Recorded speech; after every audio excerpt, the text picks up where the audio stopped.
Welcome to the final day of the 2019 JJ Giltinan Championships for the 18ft Skiffs here in Double Bay, Sydney, Australia. This is the last day. A 9-race series comes to an end. We already know who our overall winner is. That's Honda Marine, but the minor placings are all up for grabs.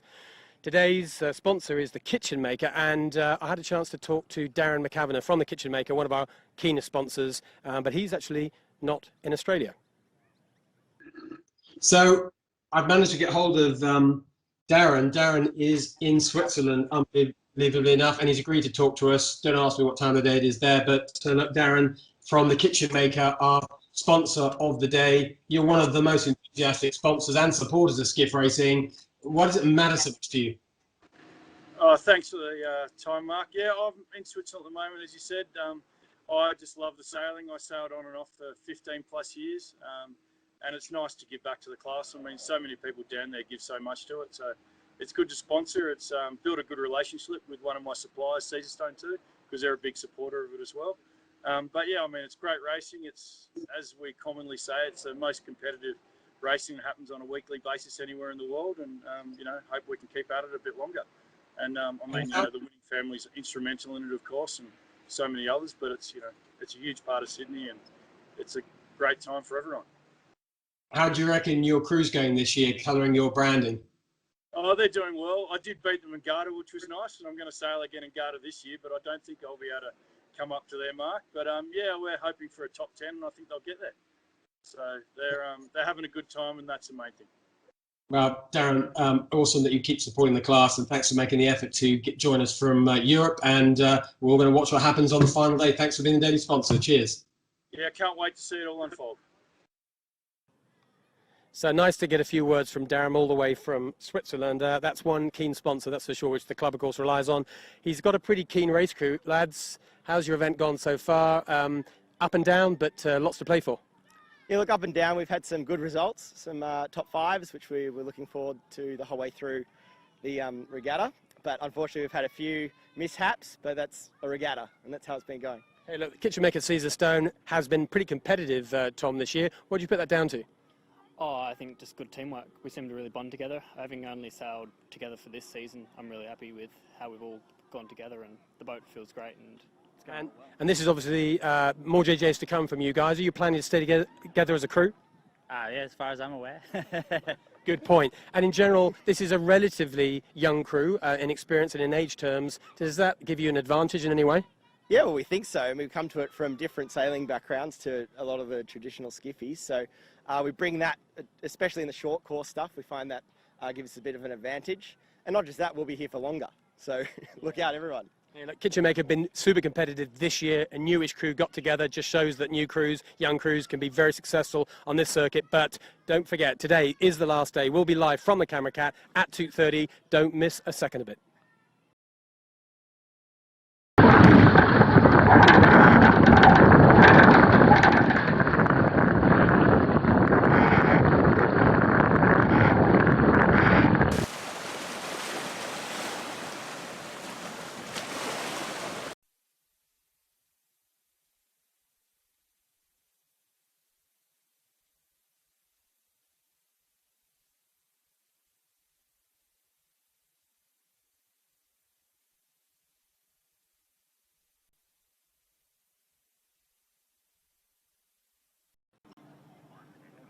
So not long until the last race of this series starts. It's a sparkling day on Sydney Harbour. We're heading for 20 knots of breeze, plenty of sunshine. And I've got with me Maerskline from New Zealand, and at one and the same time I've got the tallest crew member in the whole of this fleet. I've got the youngest crew member in the whole of this fleet, and you guys, you're having a bit of a ball here, aren't you? Yeah, we've had a great time. Yeah, it's great to be over here for our first season, and yeah, I think it's good to be mixing it up. So yeah, feeling good. And in terms of how you guys got into a skiff, you've done this through a yacht club in New Zealand, is that right? Yeah, Royal Akarana Yacht Club is what we all sail out of. I actually rocked down with a mate, bumped into these guys, and it was my first time ever trapezing, so just got right into it, and here we are. Hey, and Eli, you're the youngest guy in this regatta, and just tell me what's on the agenda for you next, because you do a bit of racing, don't you? Yeah, so next off, we're off to the Youth World.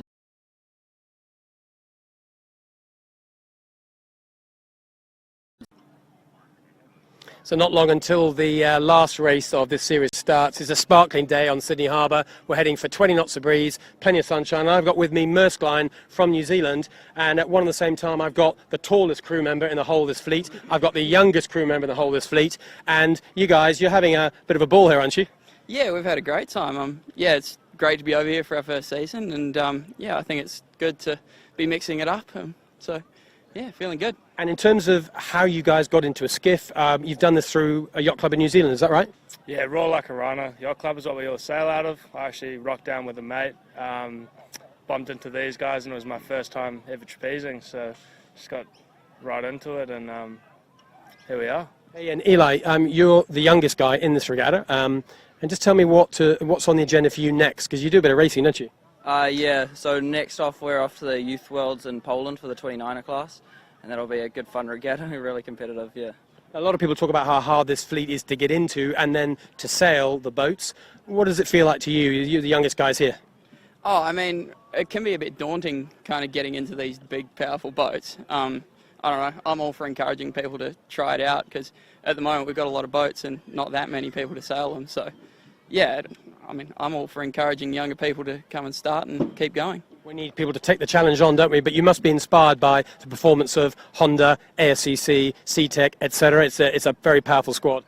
Oh yeah, definitely watching them and the way that they've progressed over the past 5-6 years, it just fuels you to keep going, keep practicing, and hopefully one day be up there with them. We're going to see you three here next year. You're going to keep this team together? Yeah, hopefully. It's awesome fun this year, and we're pretty excited to be even mixing it up in some of the races, and yeah, hopefully again next year. Hey, look, great to have you guys here. Congratulations already. You have been in amongst it, as you said. Today, one more day. Awesome day on Sydney Harbour. Have a great race. Thank you. Thank you.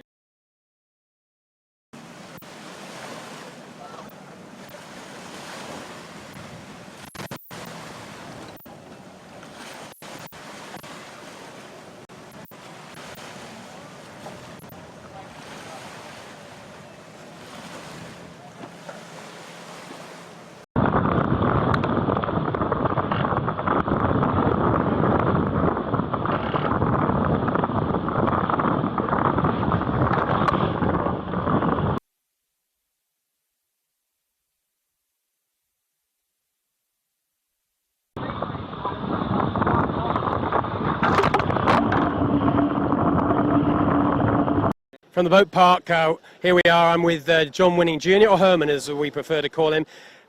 You got a bit on today in some ways, Herman, because you want to lock in that second that you've got now. What are you going to have to do to make sure second is yours? Well, normally what we would do is probably make sure we're sailing somewhere near Coco on the Smeg. We're a couple of points ahead of them, so we just need to be close to them at the finish and not have too many boats in between us.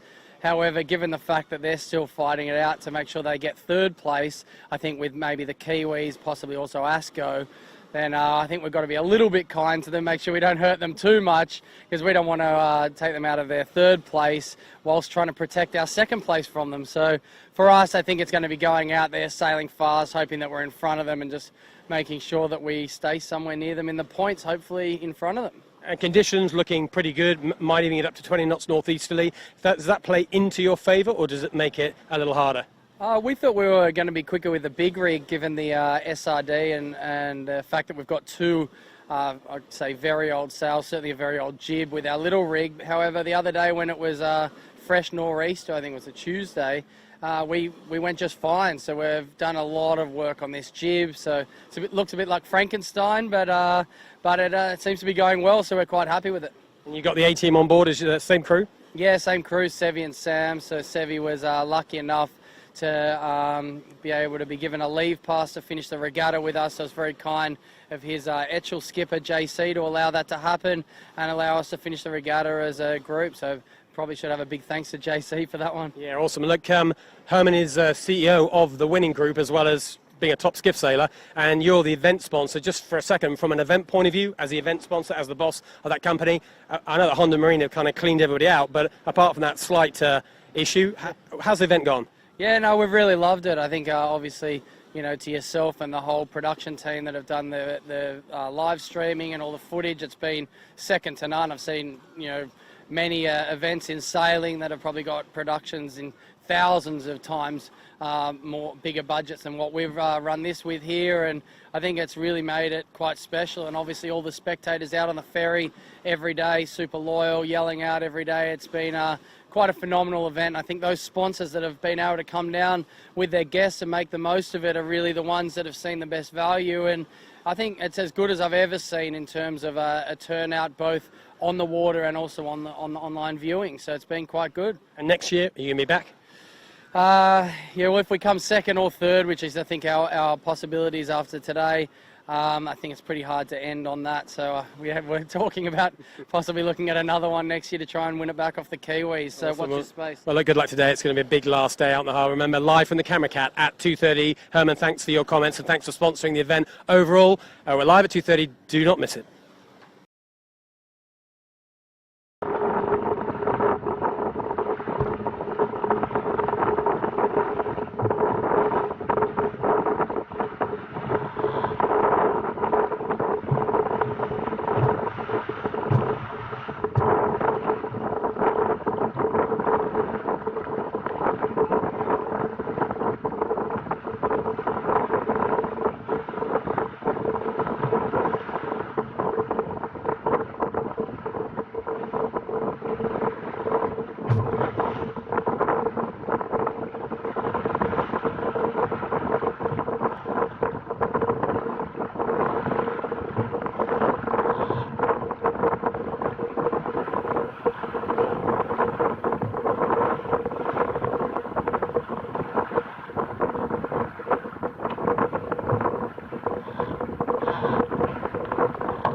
Well, to Sydney Harbour, it is nothing but a gorgeous day for the last day of the 2019 JJ Giltinan Championship for the 18-foot skiffs, brought to you from the vicinity of Double Bay, but we're out in the harbour. We are live on the Camera Cat, and the conditions, well, we're going to hear more of the detail of the weather quite in a little while from Andrew Buckland, but for now I can tell you it's a sparkling 16 to 20 knots, and racing starts in 15 minutes or so.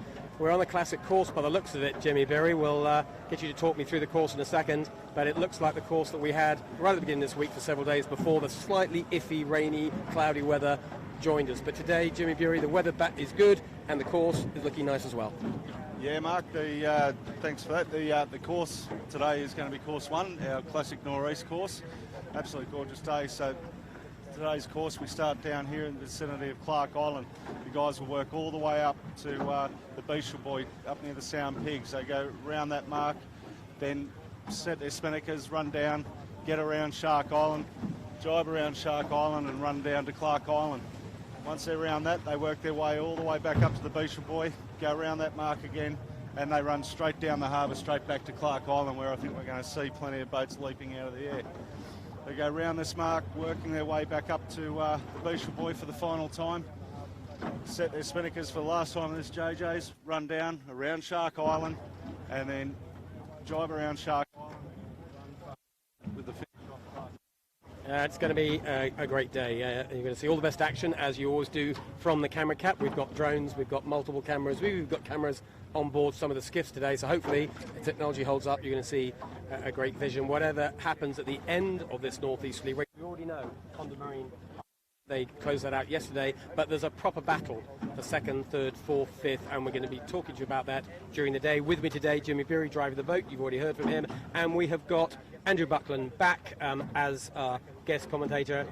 Bucko is a multiple 18-foot skiff JJ champion himself, sailed with Ian Murray for a lot of his skiff career. Bucko, today's looking like a sparkler. Good to have you back, mate. Tell me, what's the weather going to do today? Great to be here, mate. Best seat in the house. It's looking like it's turning into just a standard, beautiful nor'easter. A bit late in the season, obviously, but as you put, I think, in the lead up there, 16 to 20, pretty true wind. A little bit softer up the top, maximum wind speed on the track at Bradley's Head, where the first critical bit of action of the race is after the start, after about 3 minutes of sailing, where the fleet has to get on a port and in left-handed air. So ebb tide, pretty bumpy, good testing day, but not too extreme. Going to be a cracker, that's for sure. Look, we had a chance to talk to the winner of yesterday's race, the super impressive ASCC, yet another win for New Zealand, and ASCC running a 1-2-1 current scorecard. We had a chat with Josh Perebski after the race yesterday, and here's what he had to say to us.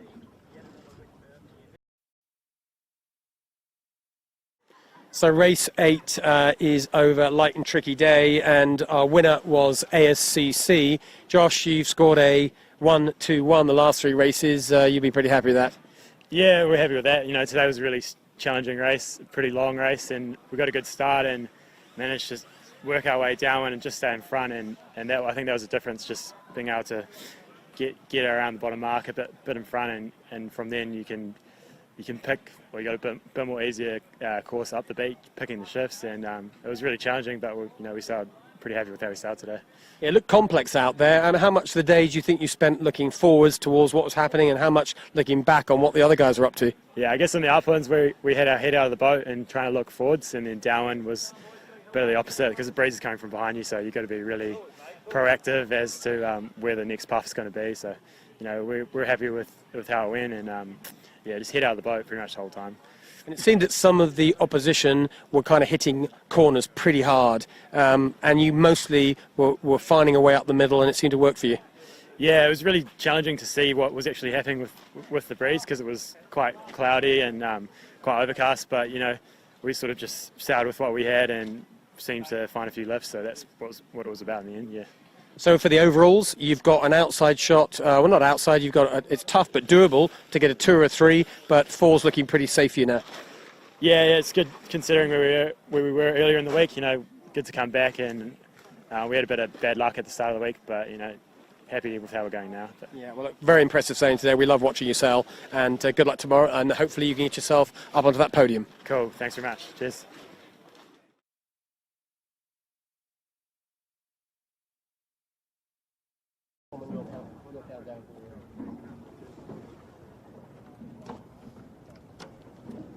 So back out live on the harbour. We've got almost exactly 10 minutes until the start of this race. It's 2:45 local time here in Sydney. It's all sorts of different times around the world. Great international audience has stayed with us all the way through this event. It seems to be growing every day, which is probably a good thing. Lots of very useful comments and interesting chat from various groups of people watching this. Bucko, you've been keeping, I know, a close eye on this event all the way through. It's hard not to be beyond impressed with what Honda have done. And they're out here racing today, despite the fact they've won the regatta, and they've been saying they want to really prove that they're just as fast on the little rig as the big rig, and today's a chance to prove it. Well, Mark, it's not Olympic classes, and with sponsors, thou shalt sell every race for the exposure. And, you know, the guys equally enjoy the race, and you might see them in a slightly relaxed mode today, just cruising around and getting on the podium more or less, but without any stress. And, yeah, they've been impressive. And, you know, I mean, if we look at the results, the Australian skiffs in total have won one race. So that tells you enough, and the dominance of Honda, ASCC and CTEC won a race also. And CTEC potentially could have won two races, in fact. They led two races and got the job done once. But plenty of head scratching to do for the Australian fleet, with really, you know, winning group, as we've suggested, in good shape to be second solidly. ASCC had a couple of breakages in the first half of the regatta, but winning group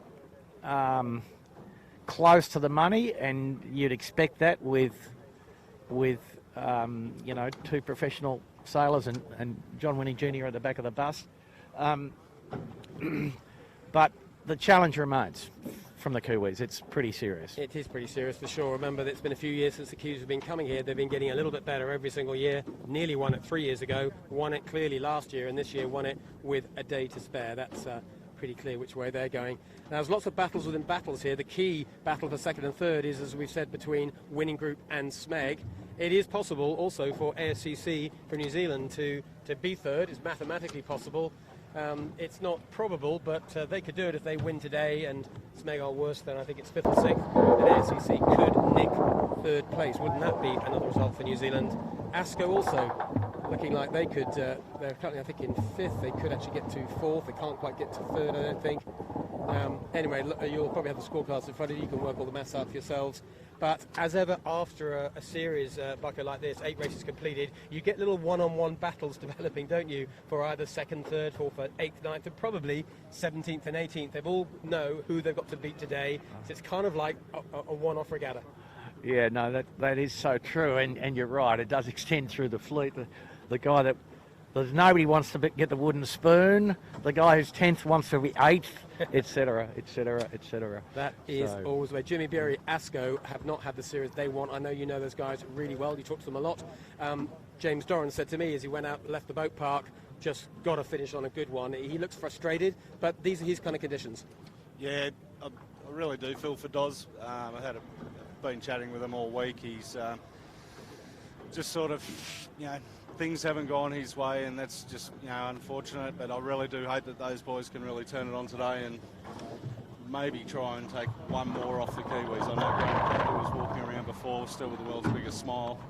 Don't think I've seen a bloke smile so much as Graham Catley from NZ, but hopefully we can, boys on ASCO can do it today for us and do it for them. You know, I know they've put in a truckload of effort, and, you know, it's disappointing for Doz and Trent and Harry, but that's you know, racing. You know, we've all been in that situation, and you know, just knowing Doz as well as I do, I know the you know, the angry inside him will come out really good today. That's what you probably need in an 18-knot northeasterly. You need a bit of attitude, don't you? A bit of aggression. Yeah. You're also tide-wise, Bucko. It's a run-out tide, which means it's going to be a choppy seed, isn't it? Which means we'll get a bit of airborne action.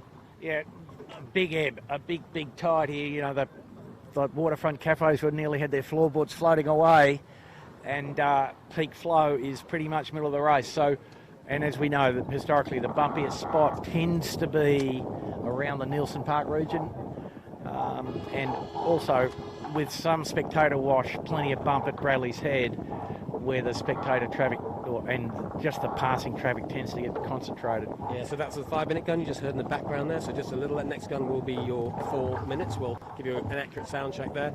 So on this course, Bucko, people who watch this all the time, we kind of got to that point where we know how critical that first cross off Bradley's is. I guess it is point 1. Point 2, you always tell us, quite rightly, don't tack too much, lads. 4 or 5 tacks should be enough. And finally, the bearway at the top mark. And then, of course, the race plays out from there. But if you get any of those first elements wrong, you're probably not going to win the race. No, it's a tough track. And the first 5 minutes of sailing are as tough as it gets, because you've got to get a start, hold a lane, probably going to be pin favoured again today by the look of it. 5 seconds to the 4-minute gun. And you've got to get in the drag race to Bradley's Head. Somehow get onto port tack before you run out of wind or get into the Bermuda Triangle behind the headland and cleanly execute a duck or a cross, as the case may be. It's a pretty demanding way to start the race. Do that right, the rest might be pretty easy.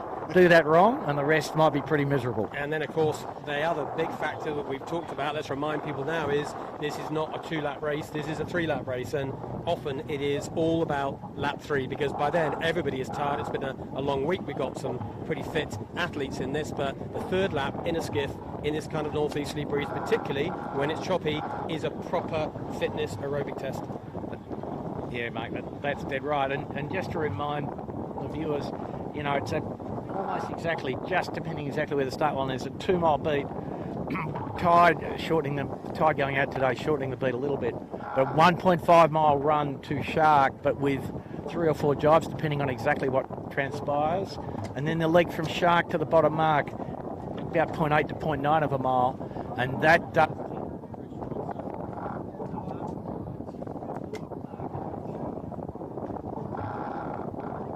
back on again.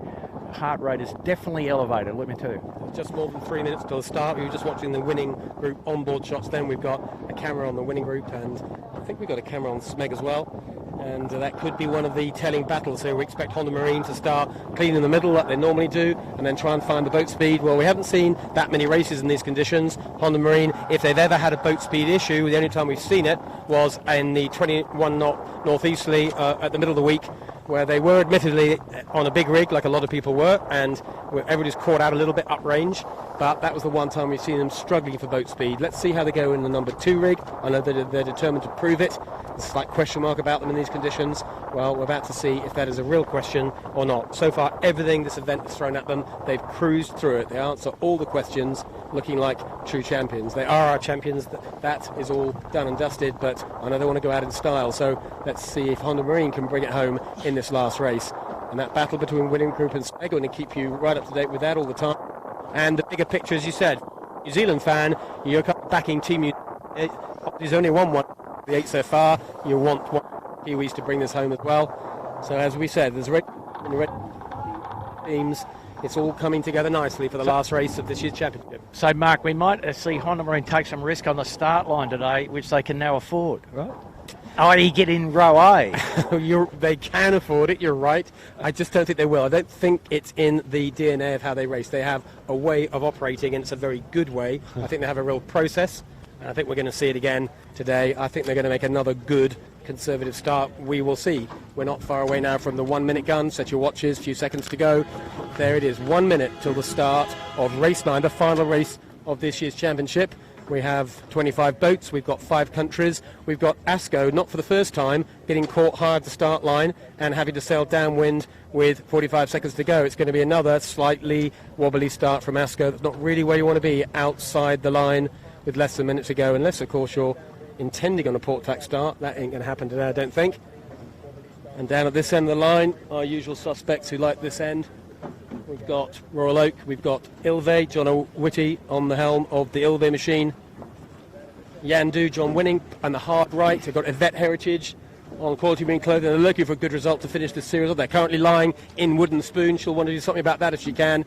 Smeg, critical boat today, middle of the line. Winning group right down the hard left. So those 2 boats keeping a long way apart at this point. 10. We've got just 5 seconds to go. Armarine, Pittwater, just a little bit extended in the middle of the line, right down the pin, looks clear. There's the gun, that looks clear. We can see both ends of the line. That is a clear start. We're off on race 9, and it's still the same conditions, quite choppy down here, 16 knots. Now, Bucko, we're going to see who's got the pace. ASCC up here as well. Really looking forward to seeing how these guys go on the small rig in this breeze. Yeah, ASCC looking determined to start at the windward end. Breeze a little bit right, back in the right, so I think that might be a pretty safe option. They've got clear air. Finport, the only threat to them near them on the leeward side. Finport notorious for having a high slow mode that nobody else has got. And ASCC be working hard to maintain their separation. At the other end, ASCO cleanly out of the pin with Winning Group. Yeah, when you look at it from this angle, you're seeing from the drone shot, high above. The pin does look good. The left-hand boats look great. They have got to get out of that corner though, and there's a lot of traffic to get out of. It's never straightforward, but whereas ASCC made a clean start up at this end of the line, they got no issues about having to tack in the near future. But will they be able to get over to the left-hand group and use those starboard rights at all? Well, at this point, it doesn't look like they will. It looks like the left-hand group are in great shape. But we've seen this before, Bucko, haven't we? It all starts to unfold a little differently as the fleet approaches Bradley's. Yeah, all right, Mark, we'll make a dangerous prediction. I think ASCC will come out of it third or fourth. There you go, crystal ball time. Bucko's luckily brought his with him. Very dangerous thing to do, but there we are. Hey, look, a little less traffic than we normally get on a Sunday in Sydney Harbour. I'm not quite sure why. It's a pretty lovely day, but for some reason, a low level of traffic. Mark, still enough traffic here. 2 cruising boats going downwind, 3 large power boats going at slow, medium, and high speed, respectively. It's still enough, mate. Yeah, there's plenty on, isn't there? Look, we're looking at Asco, the hard left boat. She'll be tacking soon. She's the leading boat going into Bradley's. She's going to have to tack and cross winning group. You can see the winning group just behind, but up to windward. There's the tack. If it's a good tack, but they're in the piss. That's the opposite of a good tack. James Beery, that's disappointing for you particularly, isn't it? Up to that point, Asco looking on fire. They're looking fabulous, and yeah, just wow, absolutely gutted for the boys, I can assure you. Winning wash, probably tricky place to go. Wow, they're getting it up fast. There's the Asco already nearly upright. Remember, they're on port. They have no rights whatsoever. That's a tricky situation to be in. Meantime, winning group took the chance to tack and get out of there, and they crossed just by a hair's breadth Honda Marine. So you might have just seen that on the drone shot. There was nothing more than a couple of licks of paint on that cross, but that was a clean cross. Didn't see Honda Marine alter her helm or at all, so super tight, fair raid left. Vintech just following the Asco for a tack swim. Vintech trying to do a tack, and it was a full crash tack straight into a capsize. Vintech capsized on the hard left. Hard to get out of this corner. We're alongside Honda Marine, who have got out reasonably cleanly, and Bucko mentioned ASCC. Talk us through this, Bucko. ASCC and Finport having a good old fight, and Honda just going to cross, or just going to cross.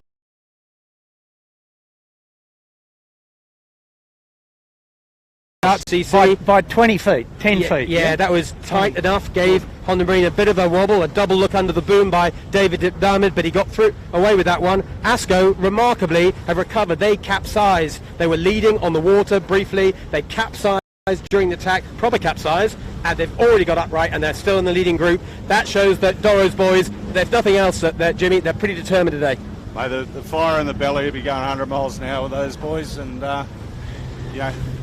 when you got Trini Barnabas on board, he could pretty much pull that boat up with one hand, I think. So Mark, just to recap here, that as we understand here, the left will pay here. Finport and ASCC very close to the lead. They're closest to the left-hand side where the wind is bent around in quite good current still.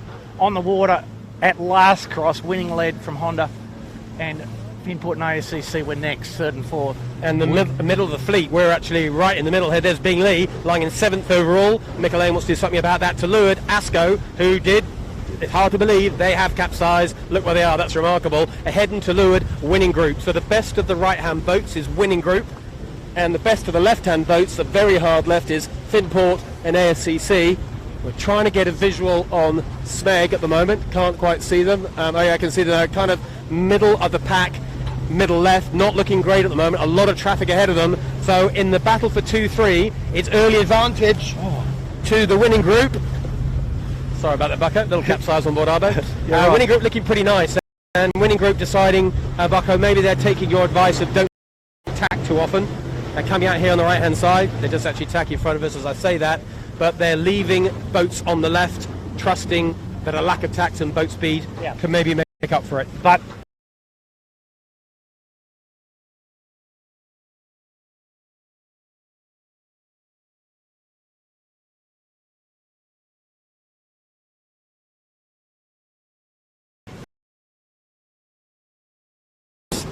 is Noakes, and Noakes is going to cross as well, but as Bucko said, Honda Marine clear across winning group. So on the water right now, Honda Marine leading. The closest boats to her are Asco out to her right, to her left, inside her, ASCC and Finport, and winning group just lurking just off the back, but Smeg still not in this leading group. Smeg on our left-hand side, just crossing on port, probably about 50 metres behind the winning group. So in touch, but not threatening at the moment. Winning group in nice position to hold that second overall. So ASCC comfortably across winning group. So winning group lost, as is pretty normal, about 5 boat lengths by going out to the right. Finport possibly leads the race. So you're just watching Finport at the top of your screen right now on port, as Bucko said, in good shape. Maybe leading at the moment because they've got all the advantage to the left-hand side, more left than Honda are. And right ahead of us, you're seeing, well, we're just behind Bingley. Left of your picture, there is Bingley, and we are just behind them and heading out to the left-hand side. I think Mick Lane on board Bingley will be pretty happy, Bucko, that he's leading the group out to the left. Yeah, no, he's in the best place, and he's deterred some of the spectator traffic and made them go behind him, which is always handy. But, Mick has had not many good things to say about his small rig in terms of the fact it's just kind of old. This is the number 2 rig, but right now it doesn't look much wrong with that, Bucko. Oh, it's pretty round in the back.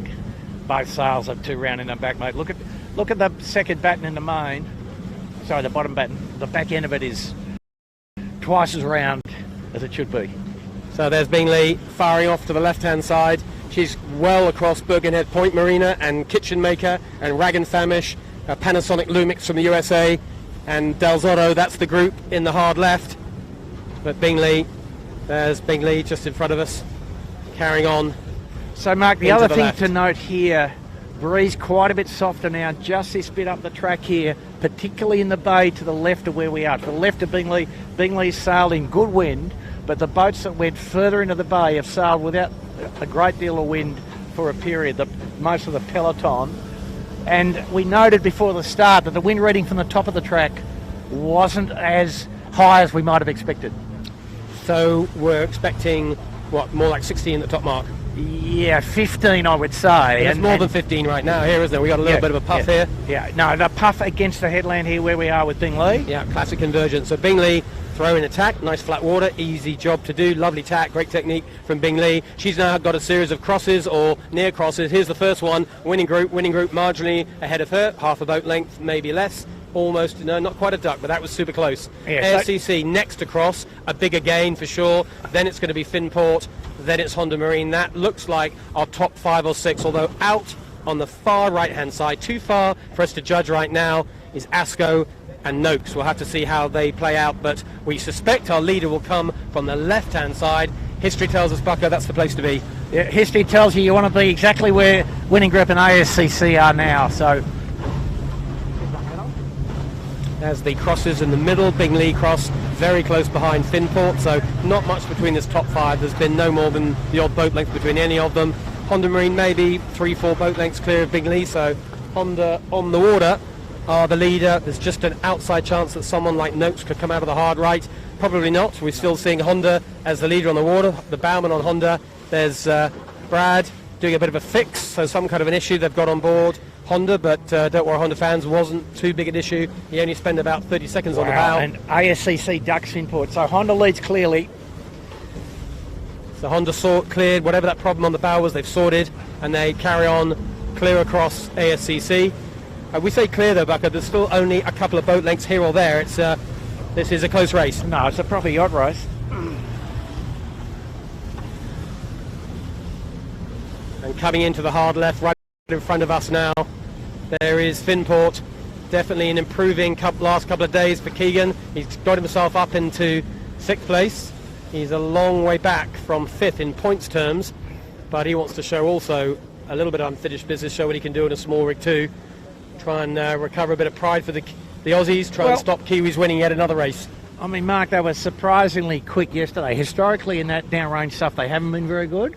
So I think they have actually, you know, they've taken the bull by the horns and done their homework, but they have, you know, they do have a reputation for being pretty good when it's uprange and not so good downrange. But they're not far off the lead of this race at this point. There they go, marginal cross for them, just across winning group. Again, that's clean, no helm alterations on winning group.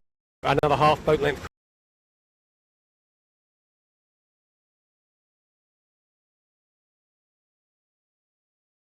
Cross. Still struggling to get into this group. She's just off the back of the leading group, but she's not far away. And near us right now, you're probably just going to see Asko on screen. There you go, coming towards us. Asko also not quite in the leading group. Not surprising, following her capsize there. Asko in 7th after a swim. That's a pretty good effort still. Oh, for sure. Yeah. Very good effort. What an eventful first beat they've had. They're not even at the top mark yet. No. Now, the two Kiwi leaders standing on now, going to the east and taking advantage of the tide. The incoming Manly ferry going to cause a bit of trouble here, I think, for Finport and Winning Group. Yeah, we're just looking at the group who are wanting to stay on the left-hand side. As Bucker said, there is a large Manly ferry. He's about 45 seconds away, coming down at 20 knots. They've got to decide which side they take for him. But the left-hand boats, well, Winning Group look like they're going to get across that ferry. Meantime, Bingley happy to go hard left, as are Noakes, as are Asko, just to the left of your picture. And this is the left-hand group. No one's going to lay the top mark from here. There's a couple more tacks to go. There's probably 5 to 6 minutes sailing till we get to that top mark, maybe 7 minutes. That's about where we are. We've still got another 20% or so of this first beat of the last race to go. Noakes hanging on all the way into the bricks here. They're just about to be crossed by Asko, the left of your shot there. Asko coming out. They're going to be behind Bingley as well. Interesting, Mark. Both Asko and Noakes went all the way over into Nelson Park, and then they've come all the way over here into Clifton Gardens, so they're having a good look around the harbour. Using the whole harbour. The tourist route. It is a full route, and also it sort of probably does reduce your tax if you keep taking the big zigzags. Sean's having a blinder here on Noakes. Well, we've seen Sean in the fresh stuff go just fine. Remember, Plants is online, performed beautifully here on the wheat, Jimmy, didn't she? Yeah. And when she's the top of a big rig, when she needed a bit of righting moment, Plants is online showed us they know exactly how to make a skiff go in the fresher stuff. Now, I've got to tell you, Winning Group's had a bit of a problem out there of some kind. They're not going to cross Bingley. So yeah. I'm not sure. I didn't see they're on the other side of the ferry. Maybe they never quite cleared the ferry and got a bit of bad gas off it or something. It's possible. It was quite close. I mean, they were clear across from a danger point of view and a rules point of view, but they might have been a little closer than they wanted to in terms of being wind affected. But as you said, Barker, look at that. They're only just crossing Asko. Yeah, and Bingley might get across them. Bingley's across them easily. So there you go.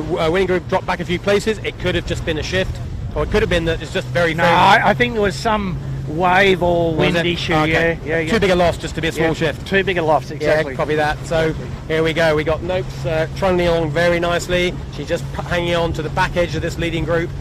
And right in front of us we've got Asko and Bingley. And the leading group on the right-hand side is still ASCC, Honda Marine and Finport. But I tell you what, another boat that's doing nicely, Kitchen Maker. She's our sponsor today by nothing other than a good coincidence. But we can genuinely say Kitchen Maker just back of the leaders, no more than probably 50 metres or so. Kitchen Maker in this. All right, Mark, here's another one of those dangerous predictions. Honda to lead at the winter mark from ASCC, Finport third. Yeah. Bingley won't be too far behind. Give yourself Oaks are back in this. Seriously. But we've got to keep our eyes, of course, particularly on our leader and our series winner, Honda, but also that Smeg and Winning Group battle is a critical one, and where ASCC end up, that's pretty key for the overalls and Asko. And then we get into all those minor battles, and we'll try and work out some of the minor battles as we go around the racetrack to let you know a little bit more about what people might be after, because this is a time in the regatta where you do start to look over your shoulder at specific boats you're desperately trying to beat for an overall. So Mark, we were talking earlier about the wind being lighter up the top here. Have a look here, they're below range for the rig here now. Not quite 3 strings on the Honda. So they're just doing some fiddling now. Brad on the bow, it looked like he was just banging the centreboard down. Maybe the centreboard popped up a click. Exactly. Well, they might. Yep. So Honda will lead by 2 or 3 boat lengths from ASCC. That's a pretty comfy lay line, probably a little over the lay, just making sure she got into ASCC's face. We're just having a harbour cruise, mate. It's a Kiwi battle. We've just in case there are any Kiwis watching this, I'm sure the Kiwis are doing something else, aren't they today, Jimmy? Just in case the Kiwis have got any interest in this series, Honda Marine are going to go around first. And look at this, Finport approaching on starboard lay line. I think it's Honda 1, but I think Finport are going to sneak in second. ASCC got to be careful here. They do not have any rights, but Finport can't tack right in their water either. Where we go, I think Josh is going to take it cruisy and easy, go around the outside. Finport technically second round, ASCC in great shape. Challenging rounding for Finport, but nice boat handling. They get away with that. Over there on the Finport, Mark, with having to tack and then bear away. Bingley short of the lay line by 2 boat lengths. So Bingley are probably going to get here in 4th, but Winning Group coming in at pace, albeit on a fat port ley line. And we've got Noakes trying to sneak their way in on a narrow port. Luckily for them, crossing Asker. That could have been tricky for Sean, but he gets away with that. 4th round, Noakes, great performance from Sean Langman. 5th round, Bingley, they'll be happy with that performance for sure. Winning group, well, in the end, whatever little problem they had, they've kind of made a mini recovery, and they were in the sort of top 2 or 3. They're down in 6th, but importantly for them, they're ahead of Smeg. Next back is Asker, who've already done a capsize. And then it's Kitchen Maker. Lovely first beat from the Kitchen Maker today. Not typically their best conditions, but looking super competitive today. John Winning, Yandu, great performance from John Winning Senior. He goes round inside the top 10, and there is Smeg. Smeg can see Winning Group ahead. Winning Group have already jibed away, in fact. I reckon Smeg will split jibes here, Bucko. Smeg have got their eyes all over the Winning Group, but they've got to get ahead of them. Yeah, I think the left side will pay here, so I suspect the Winning Group might have made a mistake there. Yeah, I was surprised to see that too. It's not obvious to see unless they had very dirty air. And after the Smeg, that's Jared Simpson on Black Dog, still setting a nice first beat. SeaTech from New Zealand the next, followed by Maersk Line, 2 top Kiwi boats, and then it's Marine Pool from Germany with Heinrich van Bayern, and then it's Rag and Famish. Armoring Pitward having a bit of a drama at the top mark, nearly a capsize on the tack, but they just save it. Birkenhead Point Marina, followed by Plances Online. Maybe we're expecting a bit more performance from Brett Van Munster today. He loves the freshish stuff. Maybe it's not quite fresh enough for him. And then behind that, it's the Royal Oak Double Bay. Quality Marine Clothing. Good first beat from the Vet Heritage. She's inside the 20s. That will be good for her. Dalzotto, Vintech, Ilve, Panasonic Lumix. And then the Brisbane 18-footer brings up the back of this particular fleet. But Bucko, talk to me about Winning Group. They're the only boat that's jibed away. They've gone to the far side of the harbour. What's their thinking? I'm not sure. Me neither. That's why I was asking you. There's the Winning Group, all on their lonesome on camera right now, out hard right. Less adverse tide and less traffic. Yeah. They're clear. They've got no dirty air problem and nobody to fight with. But I doubt it'll be a gain, but it might not be a big loss either. Who knows? So look, we're following with the bulk of the fleet are going in towards Nielsen, and then they of course go back out again. Honda Marine back on port jibe, just lining up for a jibe, but it's busy. We're coming to Nielsen. It's pretty busy over here. Lots of traffic. Boats, I tell you, Mark. Plenty of spectator boats. All. Jimmy Beery's got his hands full, just keeping us in one piece right now. We'll let him concentrate on that just for a bit. We are right in amongst, on the camera cat, the action there. Smeg right in front of us. Spectator boats left, right and centre. You can see how hectic it is. We've got Jared Simpson on the Black Dog trying to encourage another spectator boat to clear out the way. It's all going on. We're going to stay really tight and close here because this is skiff racing. This is what it's like on the harbour. We talked about traffic management all week. Now you almost feel like you're in amongst it. It's tough for these skiff guys. It's tough for the spectator boats, but they can always, of course, hit the reverse button, whereas these sailors can't. Neither can I. That's the problem, Mark. I'm wrestling in here as hard as I can. Move your hand. Yep, I can't stay around you, Mark. Yep. Nice manoeuvring from the camera cat there. We had boats all round us, but Smeg, lovely jibe out of there. Same with Black Dog, Jared Simpson. So both of those guys have done really well out at the front of the fleet. It's ASCC and Honda Marine are pretty close in the middle of the track. Winning Group coming back to join the group that they were in, and at the moment, Bucko, looks like neither a loss or a gain at this point from Winning Group. We'll only really know, of course, when they come together. Winning Group went the absolute far side of the harbour downwind, a very unusual manoeuvre on this course. The rest of the fleet taking the standard course into Nielsen. Yeah, so it looks to me as if they perhaps have made a small gain, and that may be because of just too much traffic and lump at Nielsen Park there. The traffic was kind of off the scale, wasn't it? And there was, I was saying 20 minutes ago, it's a quiet day on the harbour. Well, every boat that there is all decided to go to one part of it. That's where we were. That's where the skiffs were. Well, Mark, while you were discussing the traffic, I was trying to count how many boats were within 100 metres of us, and Jimmy did a marvellous job. I think there's 100 boats. I'm sorry, there's 50 boats within 100 metres. Yeah. That included the laser fleet, some spectator boats, the 18s. Laser fleet there, was you didn't notice the lasers, Jimmy, I know. But so Noakes Marine jibing away, getting into a little bit of clearing a battle with Bingley out in the front. ASCC gone, absolutely gone and stretched away. Honda Marine had to jibe away from them. They might regret that because they've left ASCC off the hook. So the other reason to come to the east here, and ASCC demonstrated it very nicely there, that you can get a very accurate look at the ley line, whereas picking the ley line from where the Winning Group came from is an order of magnitude more difficult. And ASCC has just blitzed them Well, look who's joined the screens. Just who's about to joined get a real look at the how good 18s are up nice and close. Yeah, but Jimmy, look at who's joined us here. Smeg. Now you can actually talk to us. Now you've done your Uber manoeuvring stuff. Smeg, right in amongst this leading group. We said before.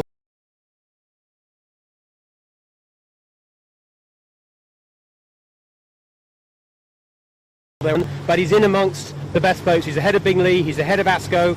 He's got winning group just about 50 metres to leeward of him, and this is going to play out well for Smeg. Remember, not even the end of race of leg one. They didn't have a great start. We're not quite sure what happened to them. There they go, driving away. But they are in full attack recovery mode, and Bucko, they need to. No, absolutely. But they will need a little job. Not too far, but they're back in touch, except that ASCC has gone. I think we're going to have to let the ASCC just might do what they've done the last couple of days, just sail their own race out ahead of the whole fleet. They've gone. We're just seeing them on camera right now, that awesome trot. That's ASCC with Shark Island in the background, the city in the further background. But they have got daylight, big daylight between them and boat number 2 and 3. That's a battle between Honda Marine and Finport. You can just sit picking up Finport now. Honda Marine to the right of your picture, in off the bricks, in off Shark Island. This is nice high-risk sailing by Honda Marine. They're pushing it. They're not going for a cruise this afternoon, Jimmy. Those guys, what else would you want to be doing on a Sunday, mate? Sydney Harbour, black nor'easter, giddy up, running up tide. What else do you want? And they just might have absolutely nailed this. This is the Shark Island ley line we talk about. If you don't get close enough, you're under horse pad like Finport are in front of us. Look to leeward. You'll see Honda Marine flat chat to leeward, just bouncing around the edge of the rocks, just clear of the rocks. If they can get to the pin, so the mark rounding, that is the fastest way to do it. Well, in this instance, they've probably gone just a tiny little bit too far. I'll tell you what happened, Mark. Just back up the track a little bit. ASCC roll over the top of them.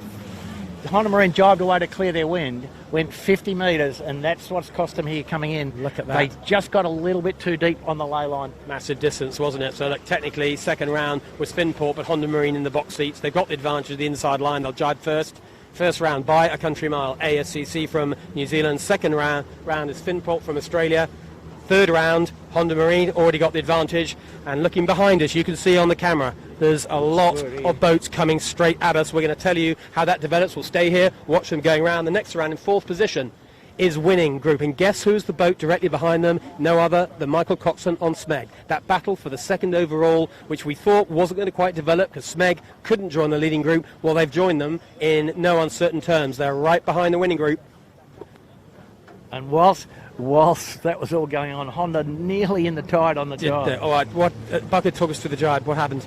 Just came out a bit hot, good puff and just a bit hot, and came over, tipped over at nearly the angle of no return. But anyway, they rescued it. But so Winning Group have jibed fairly soon after rounding Shark. Smeg, who we're looking at now, going a little bit further, choosing a different ley line.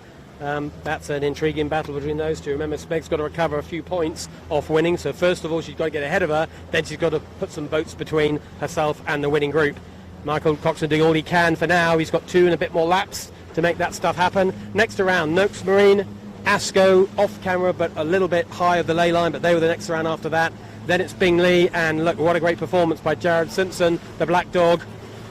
Done really well on this rounding. And behind them, it's then Yandu, who you just saw going around Shark Island, and Kitchen make a Caesar.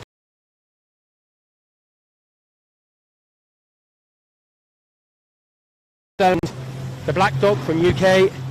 Haven't seen Jared up at the front end of this fleet. We did say right at the beginning, though, Bucko, didn't we, that it takes Jared the whole series to get his act together because he doesn't really sail his skiff in England very much. By the end of the series, he's a pretty tidy skiff sailor. At the beginning of it, things are a bit untidy. Yeah, it's not an easy. It's not like you're just going out and getting coached, is it? It's a tough way to practice.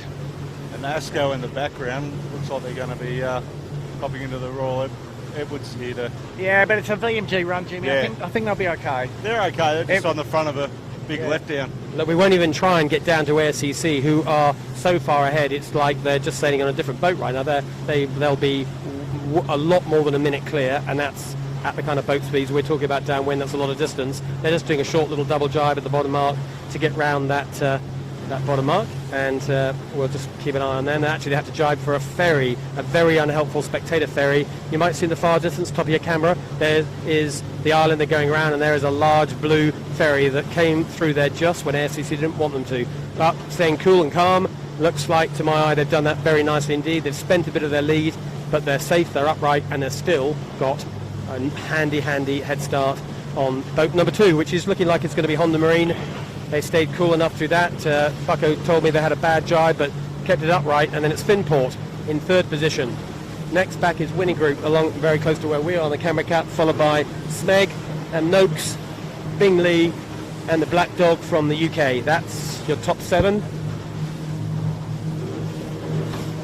Conditions, Jimmy, what's changing? Sorry, Bucko, weather-wise. Same breeze, up, down, what are you seeing? No, I mean, near the land here, on where the camera cat is and where these boats are, the breeze a little softer. It's still very solid up at Bradley's Head, but it's kind of the sort of late summer pattern in some degree, softer at the bottom here. I can tell you, ASCC leading by a minute 20 or thereabouts, a minute 10 perhaps. Yeah, and they definitely had a little tangle with the cruise liner, so their boys have done extremely well. So second round is Honda Marina just dropping their kite right now. Now if you're just watching Winning Group, this is the 4th, 5th battle with Winning Group, Noakes and Smeg behind them. We're going to get down the bottom mark and we'll give you the results of that little battle as it happens. And we're just watching Smeg now. There's Smeg, 3rd round, Honda clear out in 2nd, followed by Finport. Much better day for Keegan on the Finport. And round they go in 3rd place. Here we are at the bottom mark for the first time, end of lap 1 on the last day of racing. Next round is going to be Winning Group, and then it's a very tight battle between Noakes and Smeg.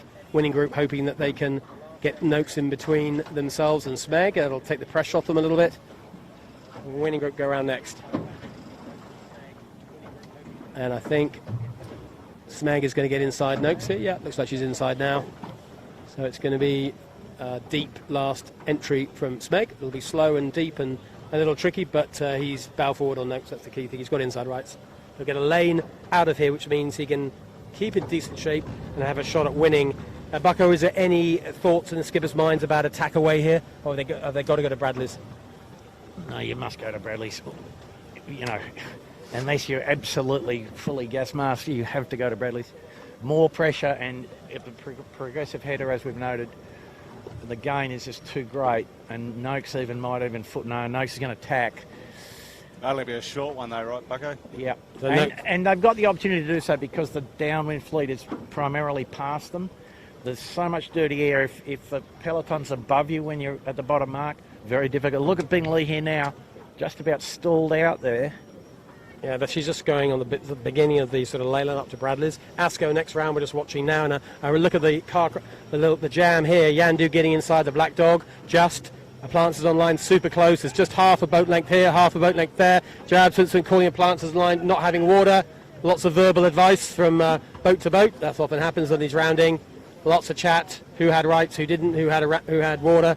But the result of that is Jarab Simpson has appliances online, goes round inside him, and he's got no air at all. That's nasty. Kitchen Maker do a really nice rounding inside appliances online, and it's followed by Rag and Famish. And then it's SeaTech and it's Maersk Line dropping back a little bit just in this last lap. Next back it's going to be Armory Pitwater, and then Vintech, Royal Oak, Dalzotto, and Marine Pool and Ilve. So it's quite tight. It feels like the back of the fleet all compressed a bit here. Yeah, the peloton has gathered. They've gathered, haven't they? Yes. The front's obviously, the leader's often gone, and then it's all a little bit tighter at the front. Let's go up and join the leaders and see where they've got to. But you can see clearly the first few boats go round. Feels like good pressure. They find a lay. Of course, it's nice leading. We all know that. But as we slip back, the air seems to sort of slowly disappear. Less and less pressure, less and less lanes. And these last few boats, I mean, they're only just 3 wiring out of that. Barely. Yeah, enough traffic, just enough disturbance to lift the air off the water and make the bottom layer more turbulent. And to windward of them is a Far 40 regatta happening in Sydney. That's the local Far 40 fleet here in Sydney. Today is day 2 of day 3 actually of their regatta, and they are racing a north-easterly track as well, doing their best to keep clear of the skiffs, but they've got their own racing going on, and that's what happens on Sydney Harbour. You just got to work with what you've got. Yep. And they can suck a bit of air, those Far 40s. Yeah, there's 10 Far 40s, and they're sort of in line abreast coming down the harbour, so they absorb a fair bit of energy. Yeah, we can get so there's Maersk Line just in front of us with young Eli on the crew.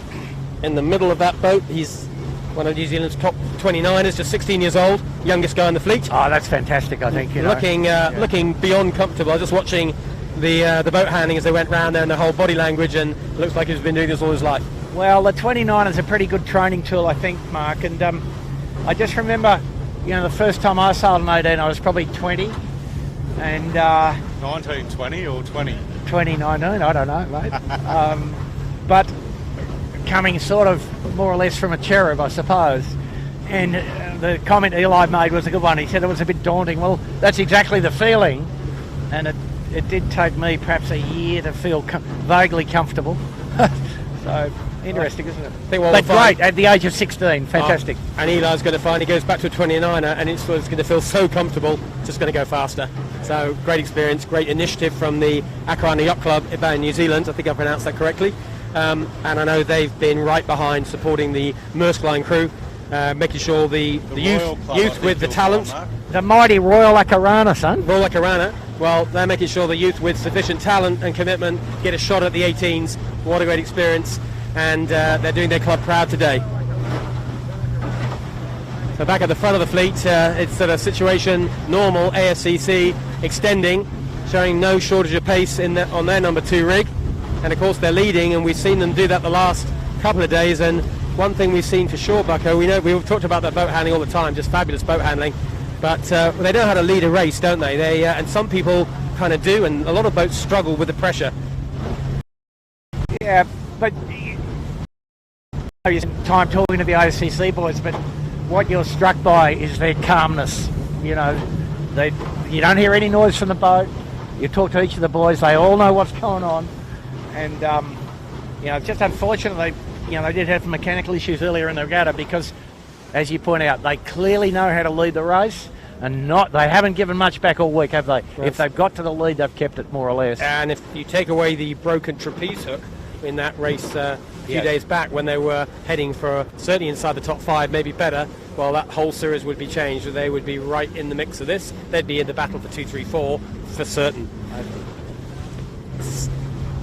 So here we are, alongside, just taking a little close-up and personal with the winning group, trucking along. They'll be pretty comfortable with the job they have to do today, which is stay ahead of Smeg. If they're ahead of Smeg, then there's no maths required to make sure they stay in second overall. So I think things will be fairly calm on board the winning group. But on the Finport, Jimmy, things are never entirely calm on a Keegan York helm boat, are they? How will things be feeling on board today? Keegan will be telling the boys how they're doing it all right, I'm pretty sure. They're sailing a great race, like the 2 Kiwi boats are just gone. They're like, I think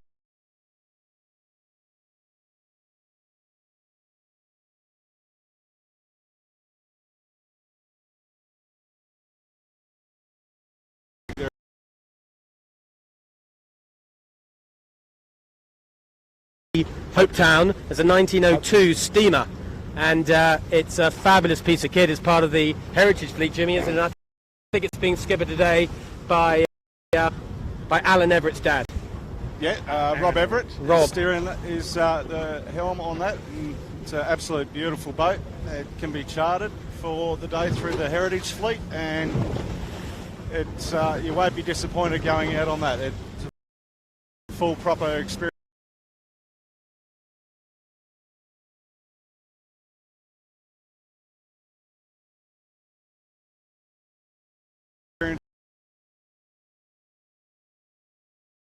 We already know as Honda, they received the traditional blue ribbon, another part of the history of this great fleet, and we'll be bringing you all that action at the end of today's race. And that's just probably an hour and a bit away from where we are now. We're about a third of the way up the second beat, so lap 2 of the final race, race 9 of the JJ Giltinan, and we are right up and close with Finport. It's choppy, Bucko, isn't it? There's no question. Yeah. These boys are having to work, some kinetics, bit of steering.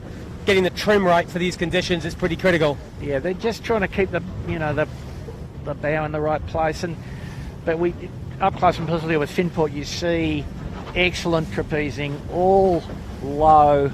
Charlie Gundy in the bow the lowest, Matty just slightly above him, and then Keegan the driver just in line. Minimise windage, maximum riding moment. feet overlapped, the centre of the mass all close together, pretty good stuff. And they'd just be ruining some of the early light air races and as I said, the mechanical issues they had earlier in the gutter. Adrian Cahalan yesterday was talking about the difference between some helms like the tiller over the top of them, like Keegan, and some like it behind them, under the arm. What's your preference? Oh, I don't steer these things too often, mate, but my preference is to pull the main seat. If I steer like him, like Keegan does. Over the top. Over the top. Over the top, yeah. Okay, well, we'll have a look. I think ASCC did it the other way around, but we'll have a look at that. It's got a lot of look of the old Colour 7 crew with the sizing on the boat, although Matty Stenner's a lot bigger than what you were, but got the Admiral up the front, the big fella down the back, and the little bloke in the middle. Who's the bloke with the long hair on the bow? It's the recreated Admiral. Oh, I'm sure the Admiral would have had a day or two of the long hair like that. No, he was. Yeah. Okay, so in third overall, other boat in front of us, that's Finport from Australia.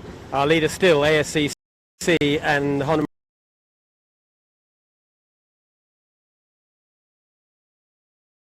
Marine. Both on starboard heading towards the left-hand side, but there's a decent gap between them.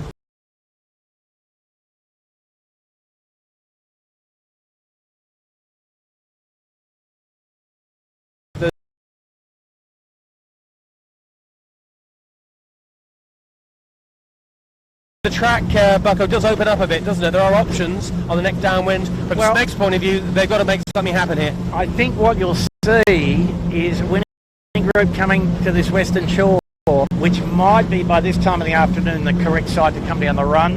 Where the Kamakat is now, we're just over with Honda Marine on the western side of the harbour, and there's definitely a little more pressure and a bit more left hand than there was on the first beat, and that's kind of a normal evolution of the wind structure.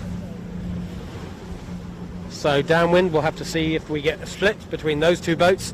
In the meantime, up front, it's a pretty impressive performance from our leader ASCC and Honda Marine, as you'd expect of top boat of the regatta, just making it all look pretty comfortable, holding second, not managing to do a lot about ASCC in front of them. But these two boats do, of course, train together, sail together in New Zealand. You could expect they wouldn't be a million miles apart in straight line performance. And there's going to be some difference in boat handling and some of the subtleties, but largely they're far enough apart, they're not affecting each other. They've probably got pretty similar settings, and at the moment that's kind of how it looks on the water. And Honda Marine under no pressure, a second's not a bad result, and they'll be pretty happy, I think. They'd be happy to see ASCC win the race. And yeah, it keeps it another Kiwi win, and it keeps their friends and training partners and part of the whole Kiwi setup. Another good result. At the same time, you're the series champion. You'd love to go out with another win, wouldn't you? Oh, no, mate, I want to get home without getting wet. Yeah, how times have changed, Bucko. You've moved on. So, on the Marine, looking smooth, comfortable. Here we go. So we're just going to have a little look at the attack. They've decided they've had enough of that. There's still enough to go on the far shore. Typical Honda Marine. Nice, straightforward tack. No danger of popping a bar in the water there. They make it look so straightforward, and they did that tack in a relatively nasty, choppy place. The boat wasn't fully up to speed.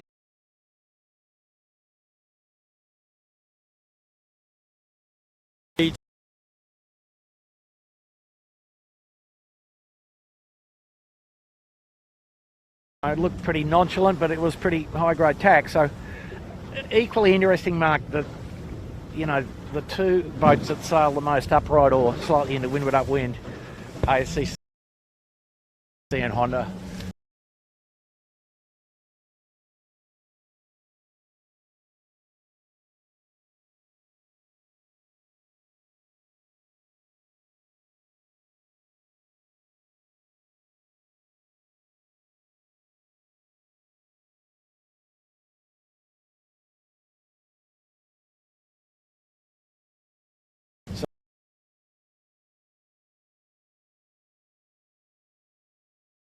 So a bit of current effect increasing the apparent wind, but also just more wind near compressed against the headland here. You just saw that. They could see the puff, see the little dialogue on board. The first thing they all did was they want more riding moment. They don't want to have to ease the sails. They don't have to depower the sails. They just want to add the riding moment. And we've seen that a lot from them this week. Very active on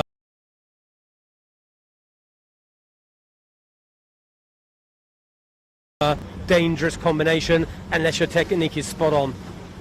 That's having taught them up so much. Let's see if they can deliver a real champion's tack. Low wires, windward heel going into this tack, good boat speed, a little bit more waves than they'd like in a perfect world, but they're going to leave it as late as they can. Here we go. They're coming away up from a low wire is always a little challenge. No, it's not a good tack. Look at that, the commentator's curse. They managed to put the nothing to do with that one. wing bar went in, jib didn't get eased, they heeled way too much. That's a collector's item. It's not often you see a bad tack from Honda Marine. We finally saw one. It was, Mark, I mean, I'm not sure that they eased the jib at all, and the jib just not enough wind for it to blow through. Just got caught, did it? Yeah. Anyway, far from a disastrous tack, because of course nothing dramatic happened, just not an optimum. We're so used to seeing just optimum tacks all the time. There we go. That's Honda Marine. They're trying to use the full extent of the harbour so they don't have to tack twice. Ebb tide, they will lay the windward mark. And here we are, ley line, pretty much ASCC right ahead of us in the distance. You can see her. She is looking like she's just about to get to this, or maybe a short tack at the end. Honda Marine just a little to windward, but we got some ferry drama here. We got a ferry on our left. You can see it on the camera. There's a ferry to the right.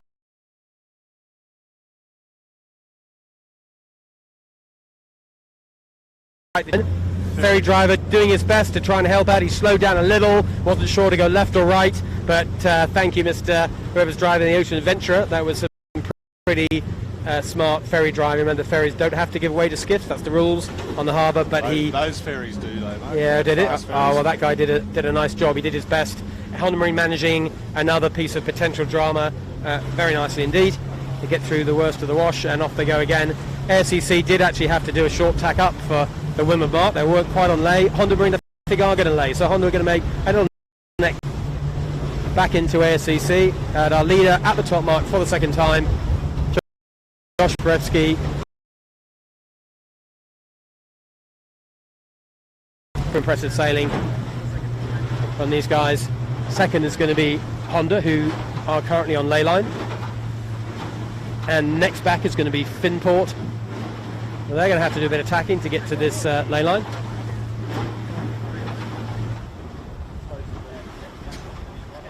And after Finport, it's going to be Winning Group. And there's quite big distances between all the boats here. There's not a lot of boat-on-boat action here. They're all just trying to find their lay. All the close action is back with the middle of the fleet. But the leaders, they've all got a bit of space between them. So second round, there's Honda Marine. Top mark for the second time. Half of the racetrack now completed. They head off on a downwind jibing run. Oh, they commit very, very committedly. Look at that, straight to the jibe set, no question about that. It wasn't the perfect place to do one with all that wash and wave, but they executed that perfectly okay. I think it looked more dramatic than it was there, Bucko. Just like Auckland Harbour. Wow. It was a bit, wasn't it? ASCC matching them. Honda looked keen to get to that side. That's what you called, Bucko. You said that's probably the side where the breeze is. Honda want to waste no time getting into that side. I think they still fancy winning this race, you know. I think they thought ASCC have gone off on port. We're going to go early. We're going to grab a bit. We just gained a bit off them off the ley line. Let's go again. I think Honda want to win this one. Yeah, no, they did. They gained about 20 seconds up the beat, and primarily because they tacked 2 less times. Yeah, they're dialed in. And they accurate on the ley line, so ASCC wasn't quite on the money. And is right. And even though they had that ferry issue, they got through that. So I think Honda have declared they're not happy to sit in second and let ASCC take a little win. They want to do all they can to win the last race. So third round was Finport, also jibe set. Here's the Winning Group. Winning Group, whatever they do, I suspect Smeg will do something different. Winning Group go around in 4th position. Nice job by Winning Group. They're doing what they had to do. Of course, they'd like to be winning the race up in amongst those top Kiwis. But the fact of the moment is the best of the Aussies is just not as good as the best of the Kiwis. That's been the story all week. We're seeing it played out here yet again on Sydney Harbour. Winning Group go for the jibe set. They are the best of the Aussies on the overalls. They're behind Finport today. But they're keeping Smeg behind them. That's what they needed to do. So they're getting the job done. Michael Coxon on Smeg. He needs to make something happen. He gave himself a little handicap on leg 1 on the start. He was a bit outside that leading group. He's worked hard to get into this leading group, but he's finding it a lot harder to now get in front of the Winning Group. So Smeg in 5th. And he's following the Winning Group. So he is following. I thought he'd split, but maybe they all feel it's such the right thing to do. You just can't not do the right thing. Yeah. He's probably making the right call if that's what he feels. can't split for the sake of splitting. You've got to have half a reason to do it. And Smeg Coco reckons, well, he's only halfway through the race, isn't he, Bucko? He's got plenty of runway, and we've talked about how important the final lap is, and maybe he's just kind of going to be patient and wait for an opportunity to develop. Next round is Bingley. They've stayed competitive in all this, that's for sure. Looking for a good race to finish off their series. 3 old friends, top sailors individually in the skiff fleet, never sailed together till this event, but hasn't gone quite as well as they hoped, but it'd be nice to finish the top 5 for them today. And then it's Sean Langman on Noakes.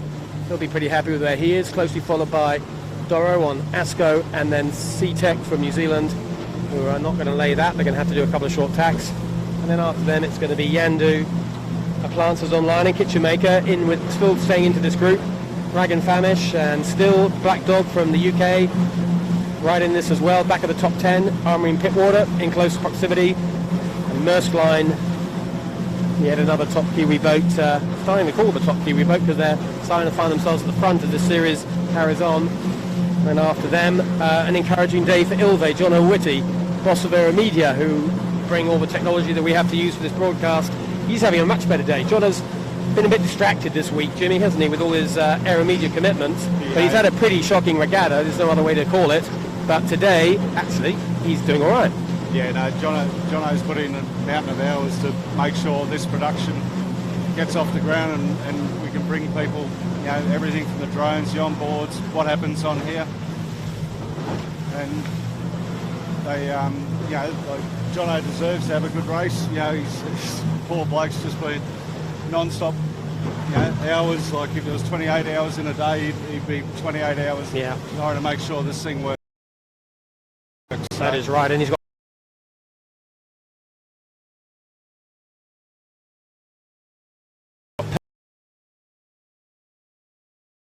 taken a few years out, but adding a bit of snap and sharpness, I think, to the Ilve today. That's what it looks like, but good job on those 3 working together well to put Ilve, or get Ilve out of the cheap seats up into the middle of the fleet.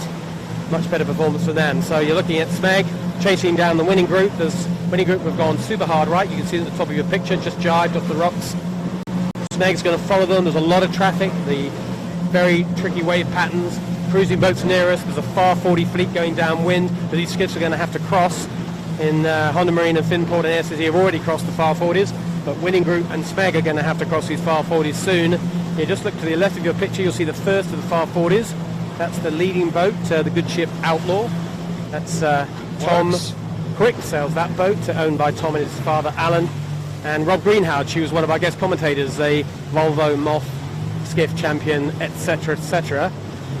He's on board, undoubtedly making a positive difference to the Outlaw. They've been top far 40 this season, but Rob keeping them at the front of the far 40 fleet. Nice job by the Outlaw crew leading the far 40 fleet.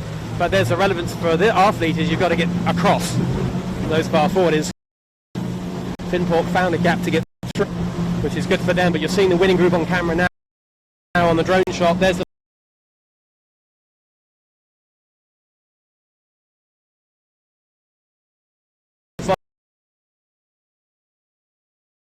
group have bailed out.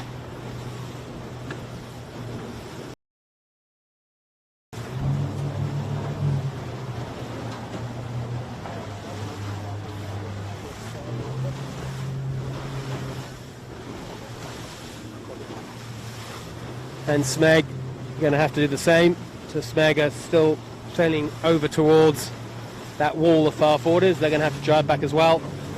As Smeg try to chase down Winning Group, hemmed in by the far 40s, not allowing them to get across the rest of the harbour. This means they're going to have to jibe more often than they want to, only using that narrow corridor down the northern side of the harbour. And here's Finport. They managed to find a gap. They got just ahead of the leading far 40 just on port. Well, they had to sail a bit hot to go around the back of it, actually, Mark. What, so say again? Finport had to sail a bit hot to get around the back of it. But, okay. But the other guys have got more jibes. Finport's got good pressure here, but very bouncy water over where the fleet was over there. A bunch of powerboats thundering home for in the afternoon, doing 20, 25 knots, making it pretty awkward for the crews.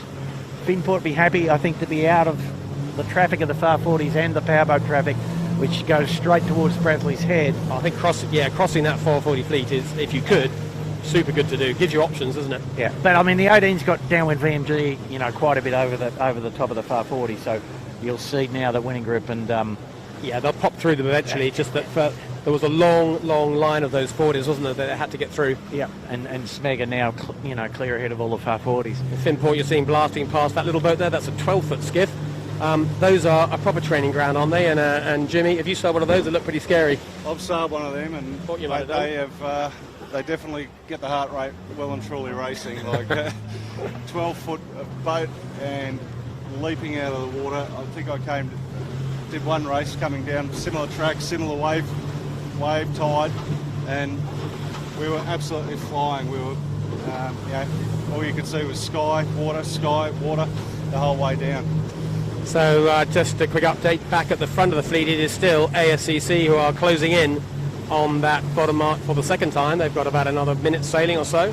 Honda Marine are still in second. Honda Marine splitting jives with them, but Honda Marine are going to be driving soon for that mark. Honda looking like they've got second nicely tied up. And here we are with Finport. Finport are going to cross, it looks like ahead of the Winning Group, who are well off to the right of your shot, but you're going to see them quite soon. Winning Group followed by Smeg, who've jibed all the way down, multiple jibes down the side of the harbour as each time they try to get across. Yet another far 40 trundled along to them with starboard rights, and they had to back out of that little encounter. And here we go, Finport and Winning Group. Well, Winning Group, they haven't done too badly here, Bucko, have they? It's almost bad about. Yeah, no, I mean, it does tend to be favoured to get the Bradleys. And just see what happens here. There's a bit of traffic. Winning Group driving back, though, you see, so...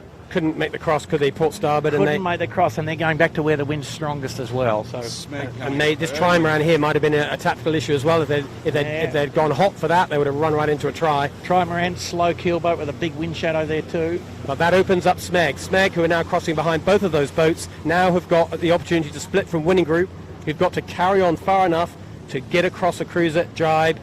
Things are happening here. This is an opportunity for Smeg, just what Smeg wanted. On a busy harbour like this, the door opens sometimes, and you can see, we're going to try and get a picture there, Smeg. Smeg managed to avoid all that little traffic incident because they're just behind Winning Group. That means they didn't have to do that multiple jibe. They can actually approach from the left-hand side, looking downwind, and we'll have to see if that pays or not, but it's an option and better than following the Oppo Buckle. They'll be pretty pleased with that. Yeah, except the Winning Group's gone to where the strongest wind is probably, so, and Winning Group also got a better potential approach to the bottom mark. Probably able to do a jibe drop, whereas these guys will be, going into the mark and in what we call inline drop. So just looking at the leaders now, Mark, no change on the run. 40-second separation. ASCC, just a drag race now to the finish, really. So bottom mark for the last time, our leader ASCC, as Bucko calls it, exactly the same delta. Honda Marine go around in second, one up. That's the beat to the top, and then it's the run down Varshark Island, finishes today's race, finishes the series, and it's all over after that for 12 more months till the next JJ back in Sydney Harbour, 2020. Perhaps in Auckland, Mark. Perhaps. Oh, you're stirring the pot there, Bucko.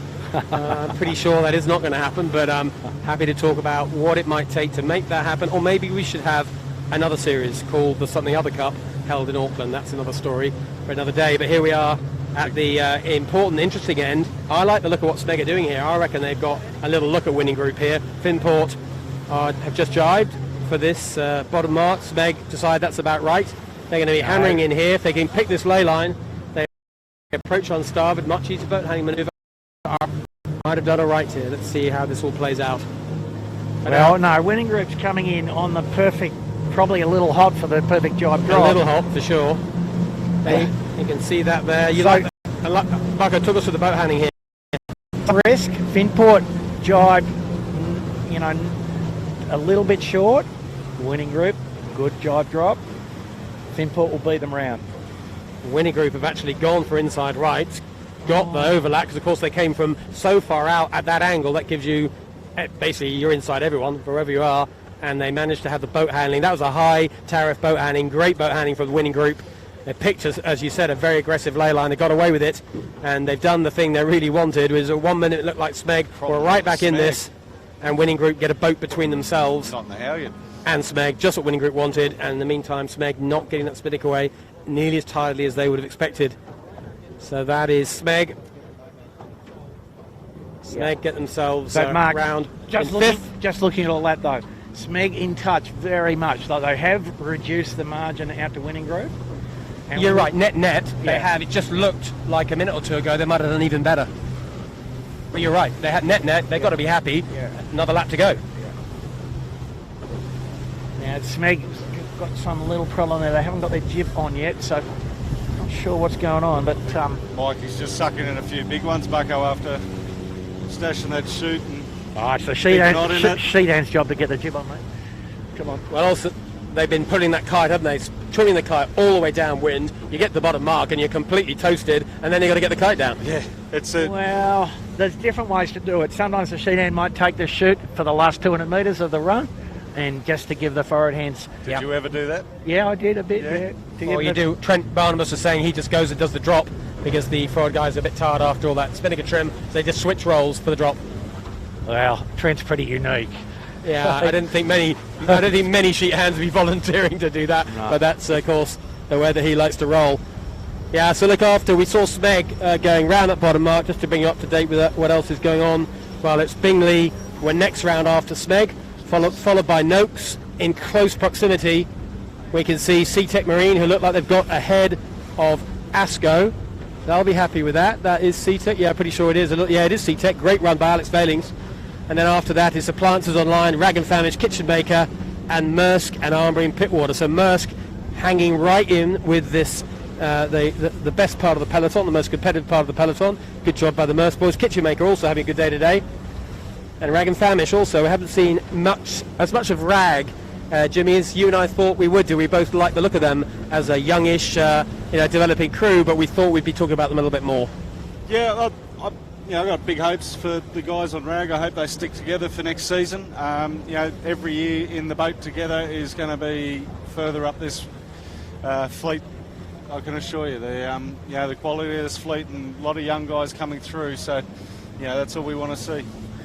So we're looking at Winning Group, and Finport have just tacked away. Winning Group will be tacked pretty soon, I think. There's a lot of traffic on the corner on Bradley's. That's where we are. Yep, they get out of there now. Good decision by Winning Group. We're right on the corner of Bradley's. There's a Port Authority boat here on our left-hand side. There's a whole lot of traffic.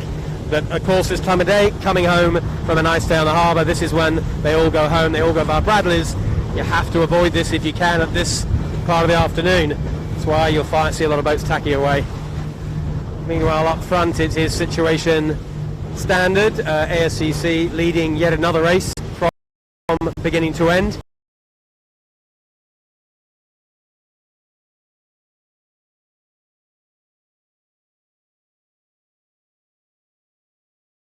Run via Shark Island to the finish. Well, Mark, we say it's just a run, but it's still the most difficult jibe angle to pick. And the window's narrow. The window, you have to get the jibe right within about 60 metres. About a 60 metre wide slot that you can sort of pretend to aim at. And we saw ASCC, put a minute into the whole fleet by doing it perfectly.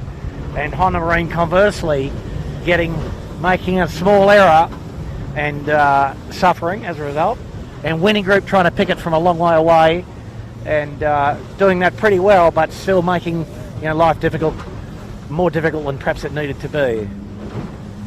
Just went past the Kiwi coach boat, Graham Catley's on there, and the grin is from literally above each ear and gave us a big thumbs up, so very happy. I guess you could almost call him now the team boss, right? Oh, I think he's always been the team boss, hasn't he, really? Yeah. In some ways, he's the guy who had the initiative to decide to do something about the results in the JJ. They kind of been a long time since the Kiwis had won it, so he did all the things he had to do. Found the talent, found the funding, or self-funded it actually, using his own resources from his extremely successful business career to make sure that they had the right equipment, and then he got the right people. But then you need the enthusiasm, Bucker. You need the dream, don't you? It's one thing having the gear. You've got to have other people who agree with you that this is a great class and a great fleet, an event you want to go and win. And he managed to get everybody on side. And, well, we can now see the result of all of that. It's 2 JJ wins back-to-back. And it's Kiwi boats very likely ending up winning 9 of 8 races. And we didn't think we'd be saying that.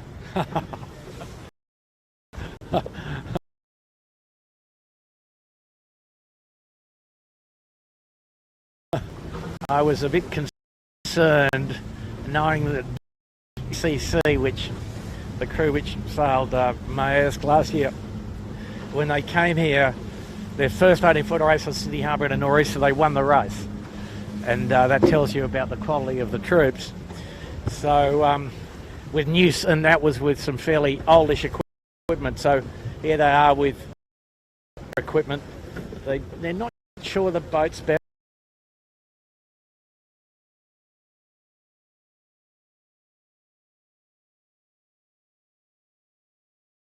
It's pretty hot, and they're keeping each other very honest, and inevitably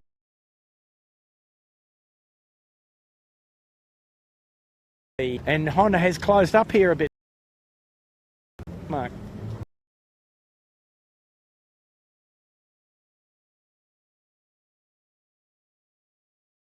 But we'll keep bringing you the action. But I'm aware we are having a little bit of a tech issue on board. So yeah, it looks to be like I think hopefully you're back. Sorry for that break in transmission. You hadn't missed much, just 30 seconds, 40 seconds, no changes to the overalls. ASCC still leading. Have Honda closed up a little bit here, Bucko? Looked to me like they had. Just a fraction, but again, it's the boat on the left that gains all the time, and because the water's smoother and the wind's more left-handed, so, you know, look at it again now, you go, oh no, that's about how it was, yeah. So ASCC still in good control, and where we are on the camera cat, just on the windward side of ASCC, beautiful bit of left-hand air near the Lady Hopeton here, further left than it was on the previous beat, in fact. So I think you'll see Honda Marine tack to come back. We're very crackly, and I think you'll see ASCC tack in line in front of them. We're back here.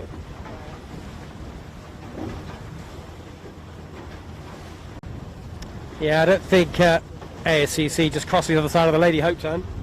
I think she'll just carry on until Honda go. There you go. Honda Marine have tacked. That'll stimulate a little bit of action from ASCC. They're not going to let each other cruise away, are they? They're just going to keep a cover of a sort. Why would you? Why'd you let your oppo split? Both of these guys want to get a race win here. And this is kind of getting more and more interesting. I was kind of hoping this would happen. They'd actually close up and we get a bit of a head-to-head battle. They're close enough, Bucko, for sure, to make the downwind, the Sharkhan and Leyline, as you say, come into play. Yeah. But ASCC being pretty kind there, just lose cover. So they're just setting up the tack now, I think. But that's the loosest of covers, but it's a nice bit of smooth water with no traffic in the middle of the harbour. So they're just basically tacked perpendicular to Honda. Yeah, there's Honda Marine just passing behind us on the camera cat, and out ahead of us ASCC have just completed their tack. Yeah, I still think that ASCC will lead at the top mark by 30 to 40 seconds. Yeah, I mean, I think what Josh is going to do is basically, manage the situation to the ley line and take the gain on the ley. He's going to end up a click flat on the ley line, make it hard for David to be where he wants to, try and get David sat low of ley and make it double tack. That's it. That's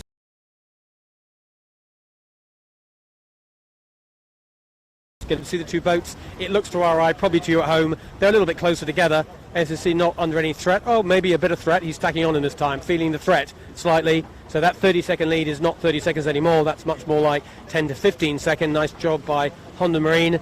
SSC did get caught out a bit in the middle of the harbour. They had some very bad wash. They had to work their way through, and they probably tacked further out than they really needed to. But now we've got a nice little one-on-one battle. Actually looks like a match race. Yeah, it's still 20 seconds or so, Mark, and obviously ASCC potentially they're one extra tack, but the options for Honda are a bit thin here. They can put the bow down and go, and that just gets them to the wrong place. So they're going to have to sort of try and just hang in there. And as soon as Honda attacks, guess what's going to happen? And anyway, we're seeing what we've talked about before is the windward heel setup. So anyone who's watching at home, if you're a keen yachty, you'll know what we're talking about. Lean the boat to the side that the wind is coming from, that's windward heel. And it tends to have the effect of making the helm go really light.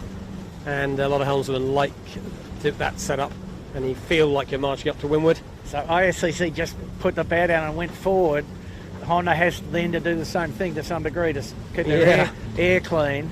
Like a good old speed test, isn't it? They're kind of changing modes and matching each other's modes. A bit of drag racing going on. For the non-expert sailors at home, windward heel, you can just see the whole boat heeled to the left-hand side of your picture. That's where the wind's coming from. And what they're doing there, it kind of looks a little bit like, the horizon's gone weird. That's because the boat's heeling to the left.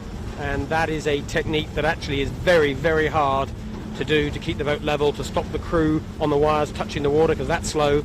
Doing what they're doing is very hard, but it's very effective.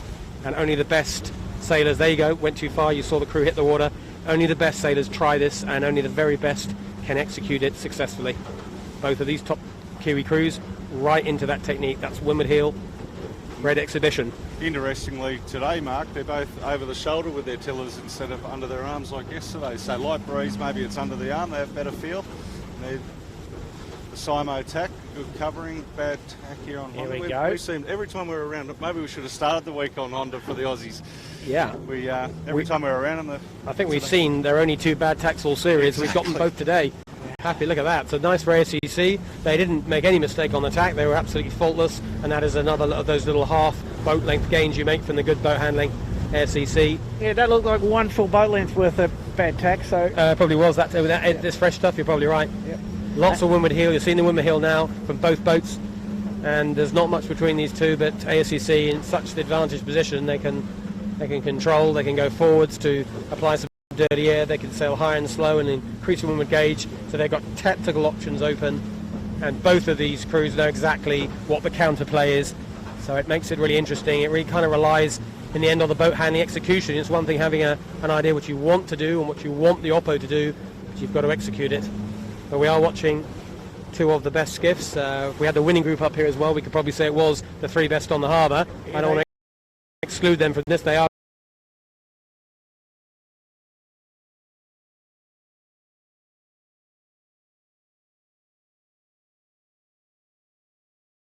well, that's exactly what ASCC of course were hoping for. If that's how, I'm not sure ASCC laid it, but you might be right, Bucko. We'll see about this. There on the left of your picture is ASCC. The buoy they're trying to get around is that little yellow mark, very hard to see, but in between the 2 boats, in the middle of your camera now, right now you can see it. And Honda on the right hand side, will they be able to get themselves up to that mark?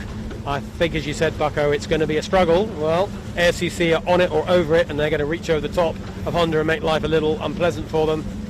But it is going to be close at this top mark.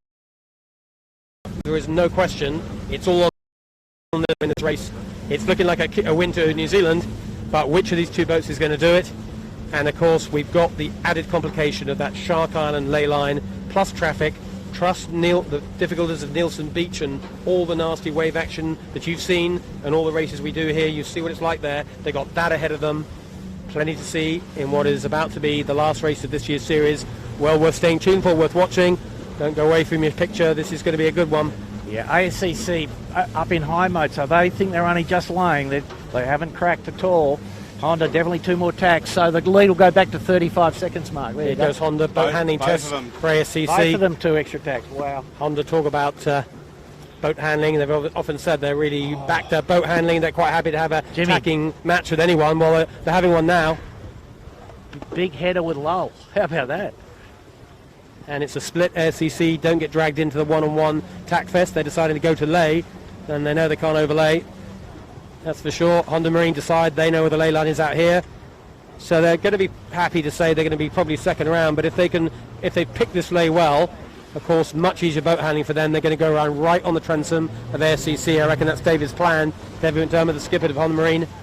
So ASCC clear across them. They're going to get round first, assuming they can do a good tack. The Honda Marine on lay are going to be going round right behind at boat speed. Basically, these 2 boats are boat for boat. Honda Marine 30 seconds behind at the bottom mark. At the top mark, there's barely a boat length between them. Honda Marine are here to win this race, and Bucko, right now you'd have to fancy their chances. Well, watch this space.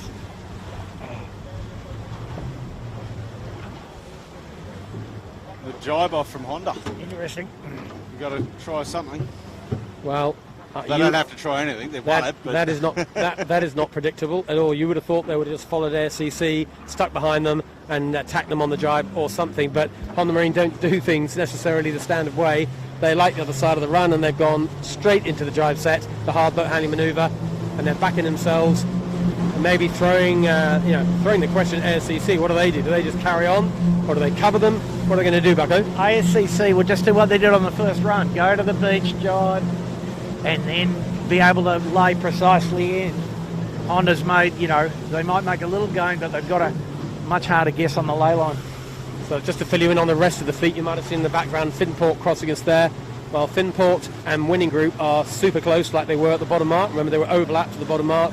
The Winning Group has kept her lead on Smeg. She's about 30 to 40 seconds ahead of Smeg, so she's doing what she has to do. Remember, Smeg has to get in front of Winning Group and put, I think it's 4 boats, top of my head, 4 or 5 boats between them, which is at the moment looking like a very unlikely scenario. So Winning Group at the moment looking like they've got second place secured if they can continue as they are doing now.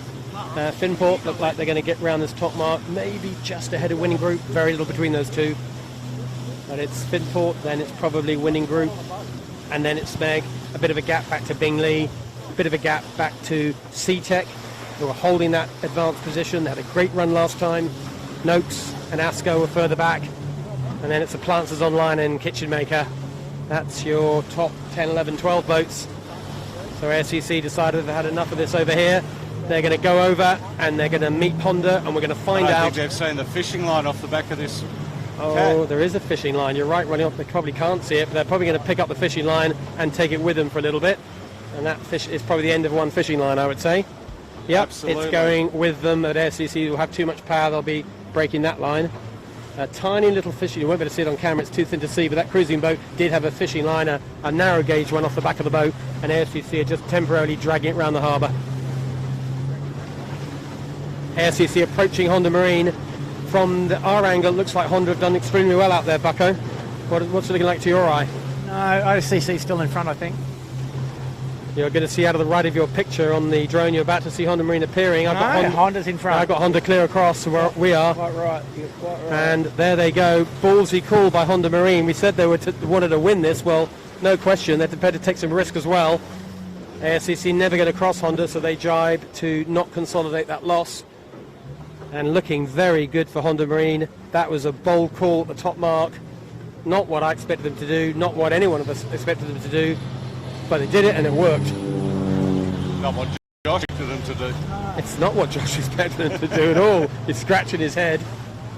But there's plenty more to go in this race. They've got to find that ley line for Shark, get round Shark, and get to the finish. But right now, Honda Marine have turned a 1 boat length deficit into about a 10 boat length lead. And more importantly, they're on the outside line, which is so beneficial as they try to find the ley line for Shark Island. Yeah, ASCC are going to have to jibe shortly, coming up to Nelson Park. The headland here is Still Point. They're going to find...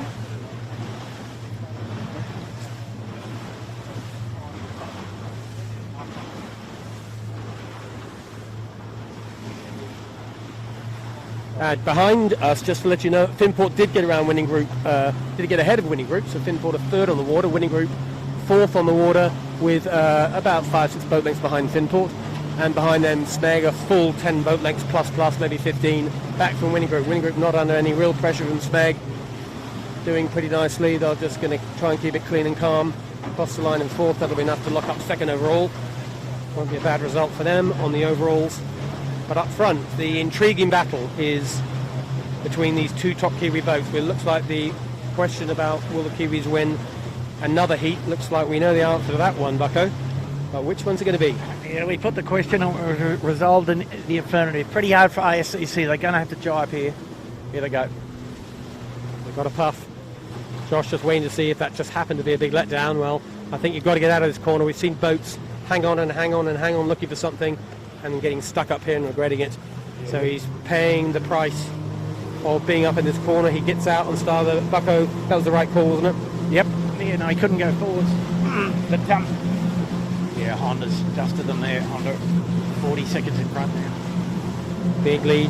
Honda now don't have to take any risks on that Shark Island ley line. If they had a boat really near them, they'd probably be driving again to get an aggressive lay. Probably don't have to. They can just do a bit of a soak. ASCC, by contrast, are going to have to push it all the way on this and hope an aggressive lay works for them. ASCC, we go. no, they've gone for one more. ASCC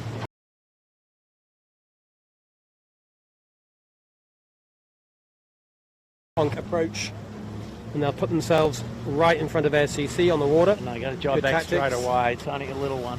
That wasn't a long one at all, as you said, Bucko, was it? So they give up a bit of that lead, but now it's, what is it, 20 seconds probably, 25 seconds, it's still a lead.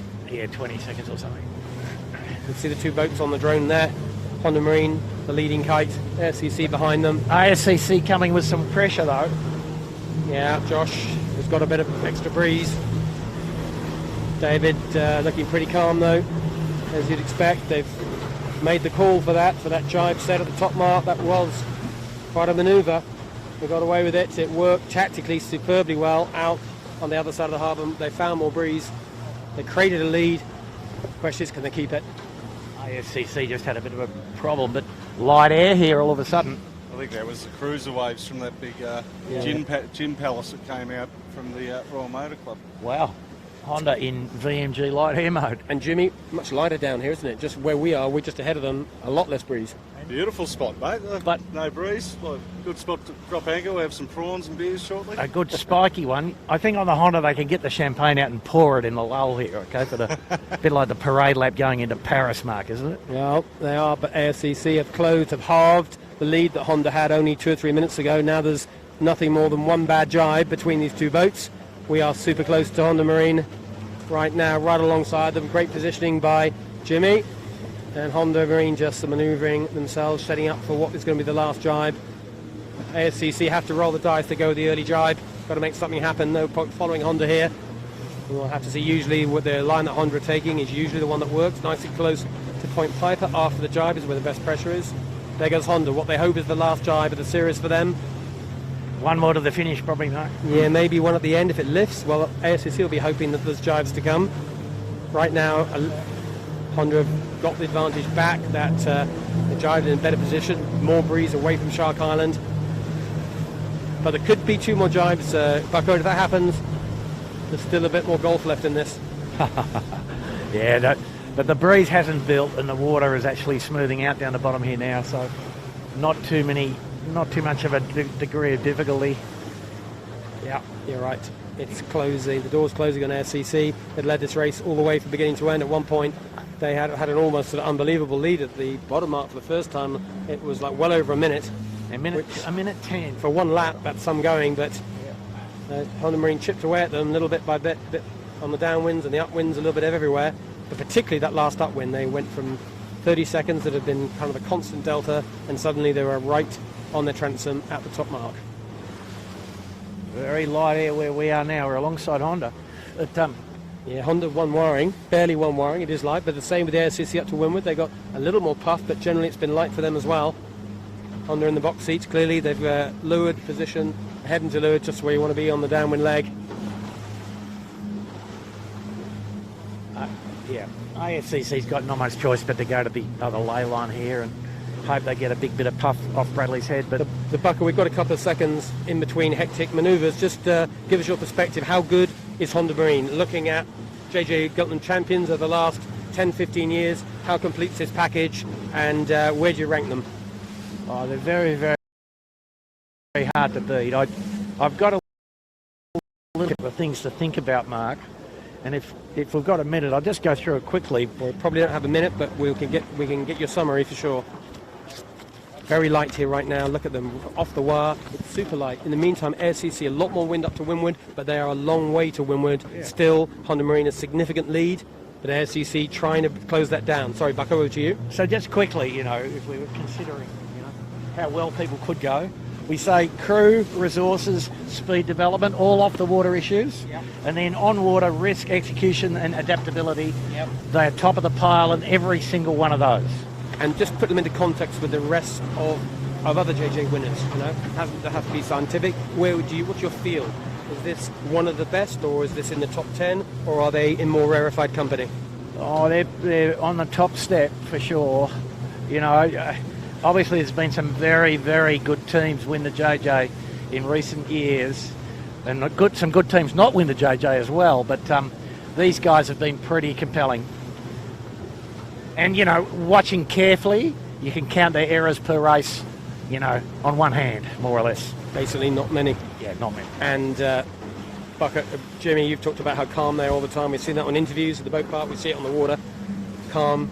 Bunch of guys used to sailing with each other under pressure. They seem to be just fine.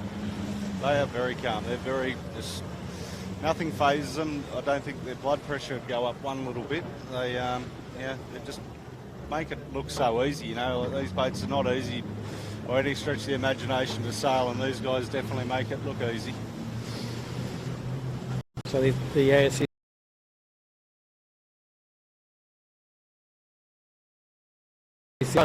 not quite as much on port as starboard, but it's certainly no reach, that's for sure, to the finish. Bunch of jives, but at the moment Honda Marine's managing in phase of the shifts, and ASCC not managed to make much headway into them.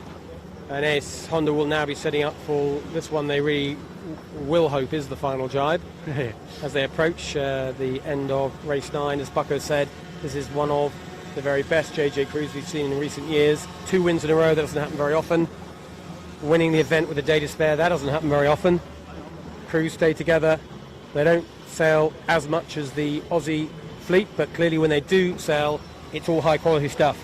Yeah, they've got, you know, as we mentioned, great training partner in ASCC and Maersk and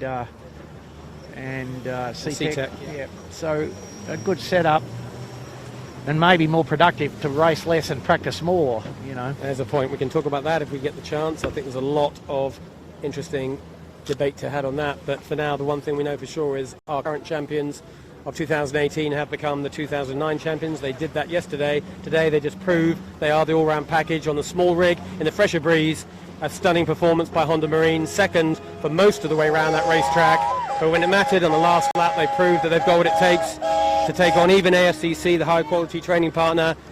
They had all the right manoeuvres, great tactics, great boat speed, an awesome regatta. They sailed clean, fair, wonderful crew, great result. Congratulations, Honda Marine, congratulations. New Zealand, you should be proud of these boys. They've done a great job this week on Sydney Harbour. And second round, ASCC, a great performance by them as well. Their results the last 4 days at ASCC, 1-2, 1-2. That's a hell of a scorecard in a 25-boat fleet. He'll be a little bit disappointed, Josh and the rest of his boys, that it's fallen to a second from a first, but second is still pretty good. You get beaten by the champion, that does happen. And you get the feeling, Bucko, that we're going to hear a lot more about Josh Perebski in the future. Yeah, I mean, you know, Josh and Jack and Dave, terrific crew. You know, just fractionally not as good this week as perhaps we might have expected, but equipment failures more than anything else. Yep, I think that's right. Great performance considering what happened to them. That bit of gear failure, but you know, as we said, gear failure is part of the regatta deal. You've got to make sure you, as much as you can, you don't have that failure. Back up for the rest of the positions. Finport are, as you can see, the left of your picture, are leading this following pack. They've maintained in third position. That's a pretty nice way for Keegan to end this regatta. It's ending much better than it started, for sure, for him. And the winning group and Smeg, the battle that sort of raged, but maybe it's simmered. It hasn't quite got to raging status, I don't think, today. Smeg have always looked like they were struggling to get into winning group. Actually, right now, this is the closest they've been to winning group the whole of the race. But they just can't quite get to a point where they can cause winning group any real problems. And our second overall in the regatta is going to be the winning group.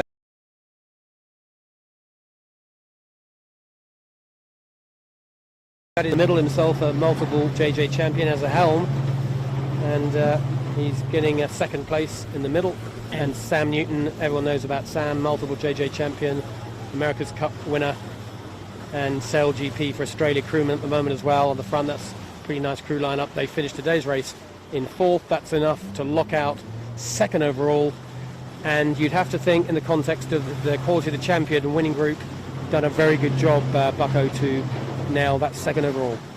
Yeah, they have improved the most over the last little period, and if we went back to our little sort of evaluation framework, I just think obviously their cohesion still not quite up to the top level, and their tendency to take some risks that they don't need to take sometimes, you know, which sets them apart. from the top step. Just I'm seeing a very close finish in the end between Bingley and Smeg. Bingley kind of coming out the clouds a little bit, almost pipping Smeg, but not quite. So we're going to see Smeg going around, finishing in 5th. A very fast finishing Smeg end up in 6th.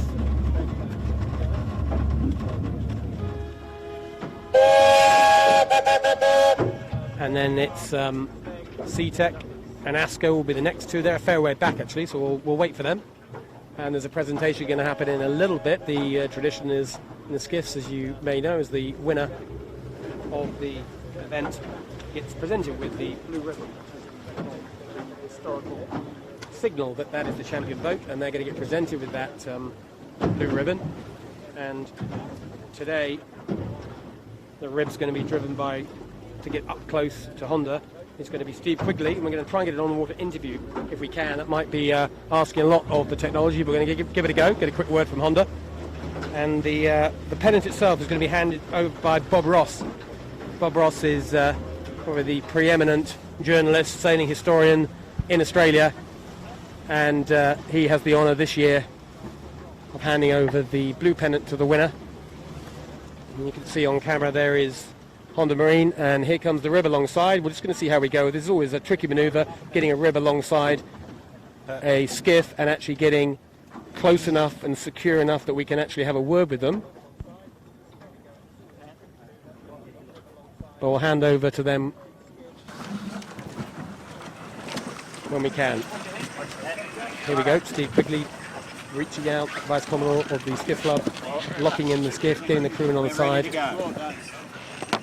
And they look like they're ready for a chat. We'll see how they go. Over to Steve's going to have a word with David of Honda Marine.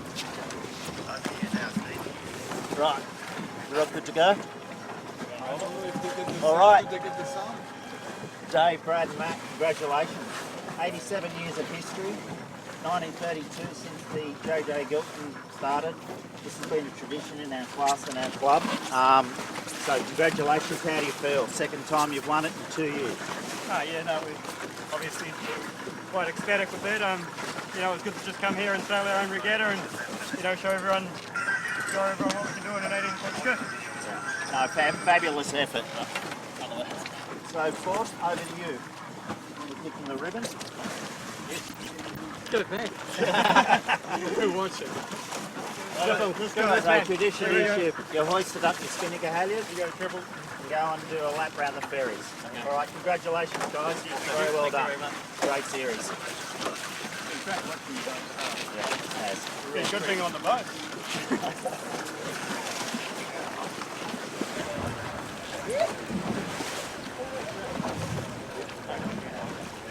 So there we go. I think you might have heard all of that actually. Good job by the guys in the little rib, and that was Bob Ross handing over the blue pennant to our champions, Honda Marine. That's the second time in a row that David's picked up that very unique part of skiff racing. We talked about Honda Marine pretty much all week, just because they've been such a standout boat, and they pick up their just rewards. They're obviously very excited yesterday. They closed the series out yesterday.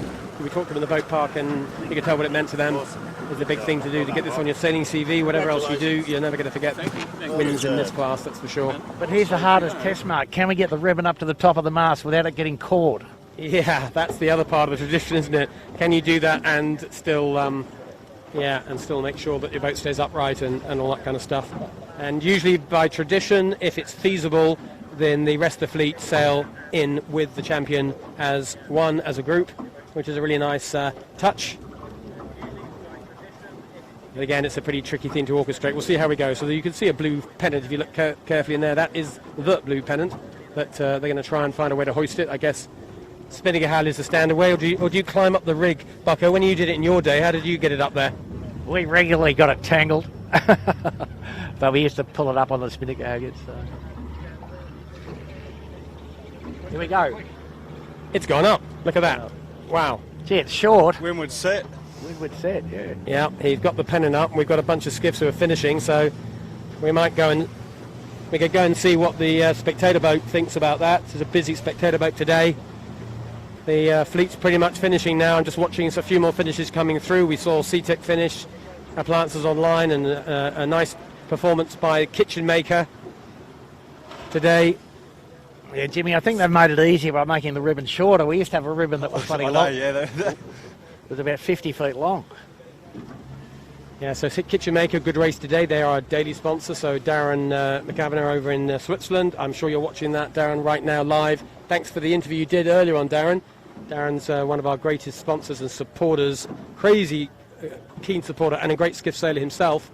Make no mistake about that. And who knows, we might get him back in a skiff one day. But for now, he's handed over the Kitchen Maker reins to his young crew. Did him proud today. Maersk Line crossed the line. Young guys from New Zealand.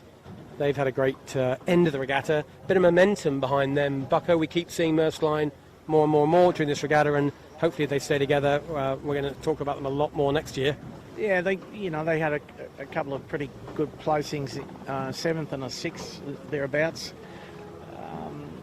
and that's a look at the front at least from that part of the fleet.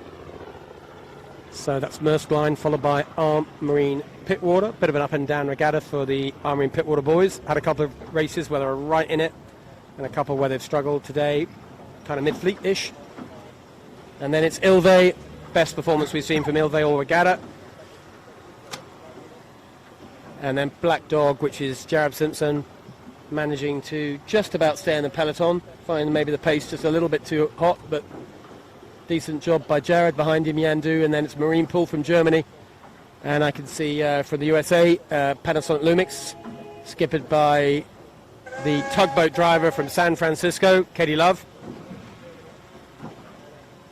And behind them is Quality Marine Clothing, Yvette's steed for this week.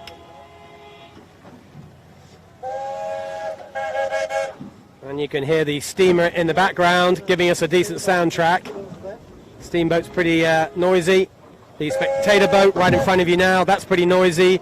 There's probably just a couple of quiet beers getting drunk on board that one, Bucko.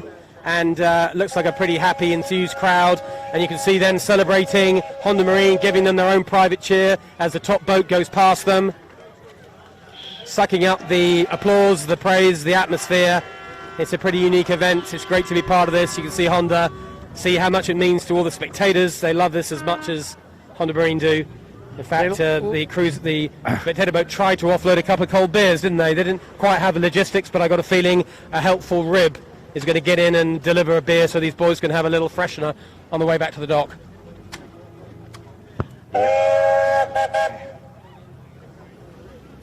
So a salute from the Lady Hopetown. Lots of cheers and waves from the various competitors. We have a blue ribbon aloft. We've got the end of a great week sailing. And Jimmy, it's a year till this happens again. What is the audience and what are we going to do in the meantime? Watch the replays. There you go, perfect answer. All the replays are up on the YouTube channel. If there's any of these races you want to watch, some at your leisure, whenever you want to, go to the channel, pick your race, pick your spot, fast forward, pause, etc.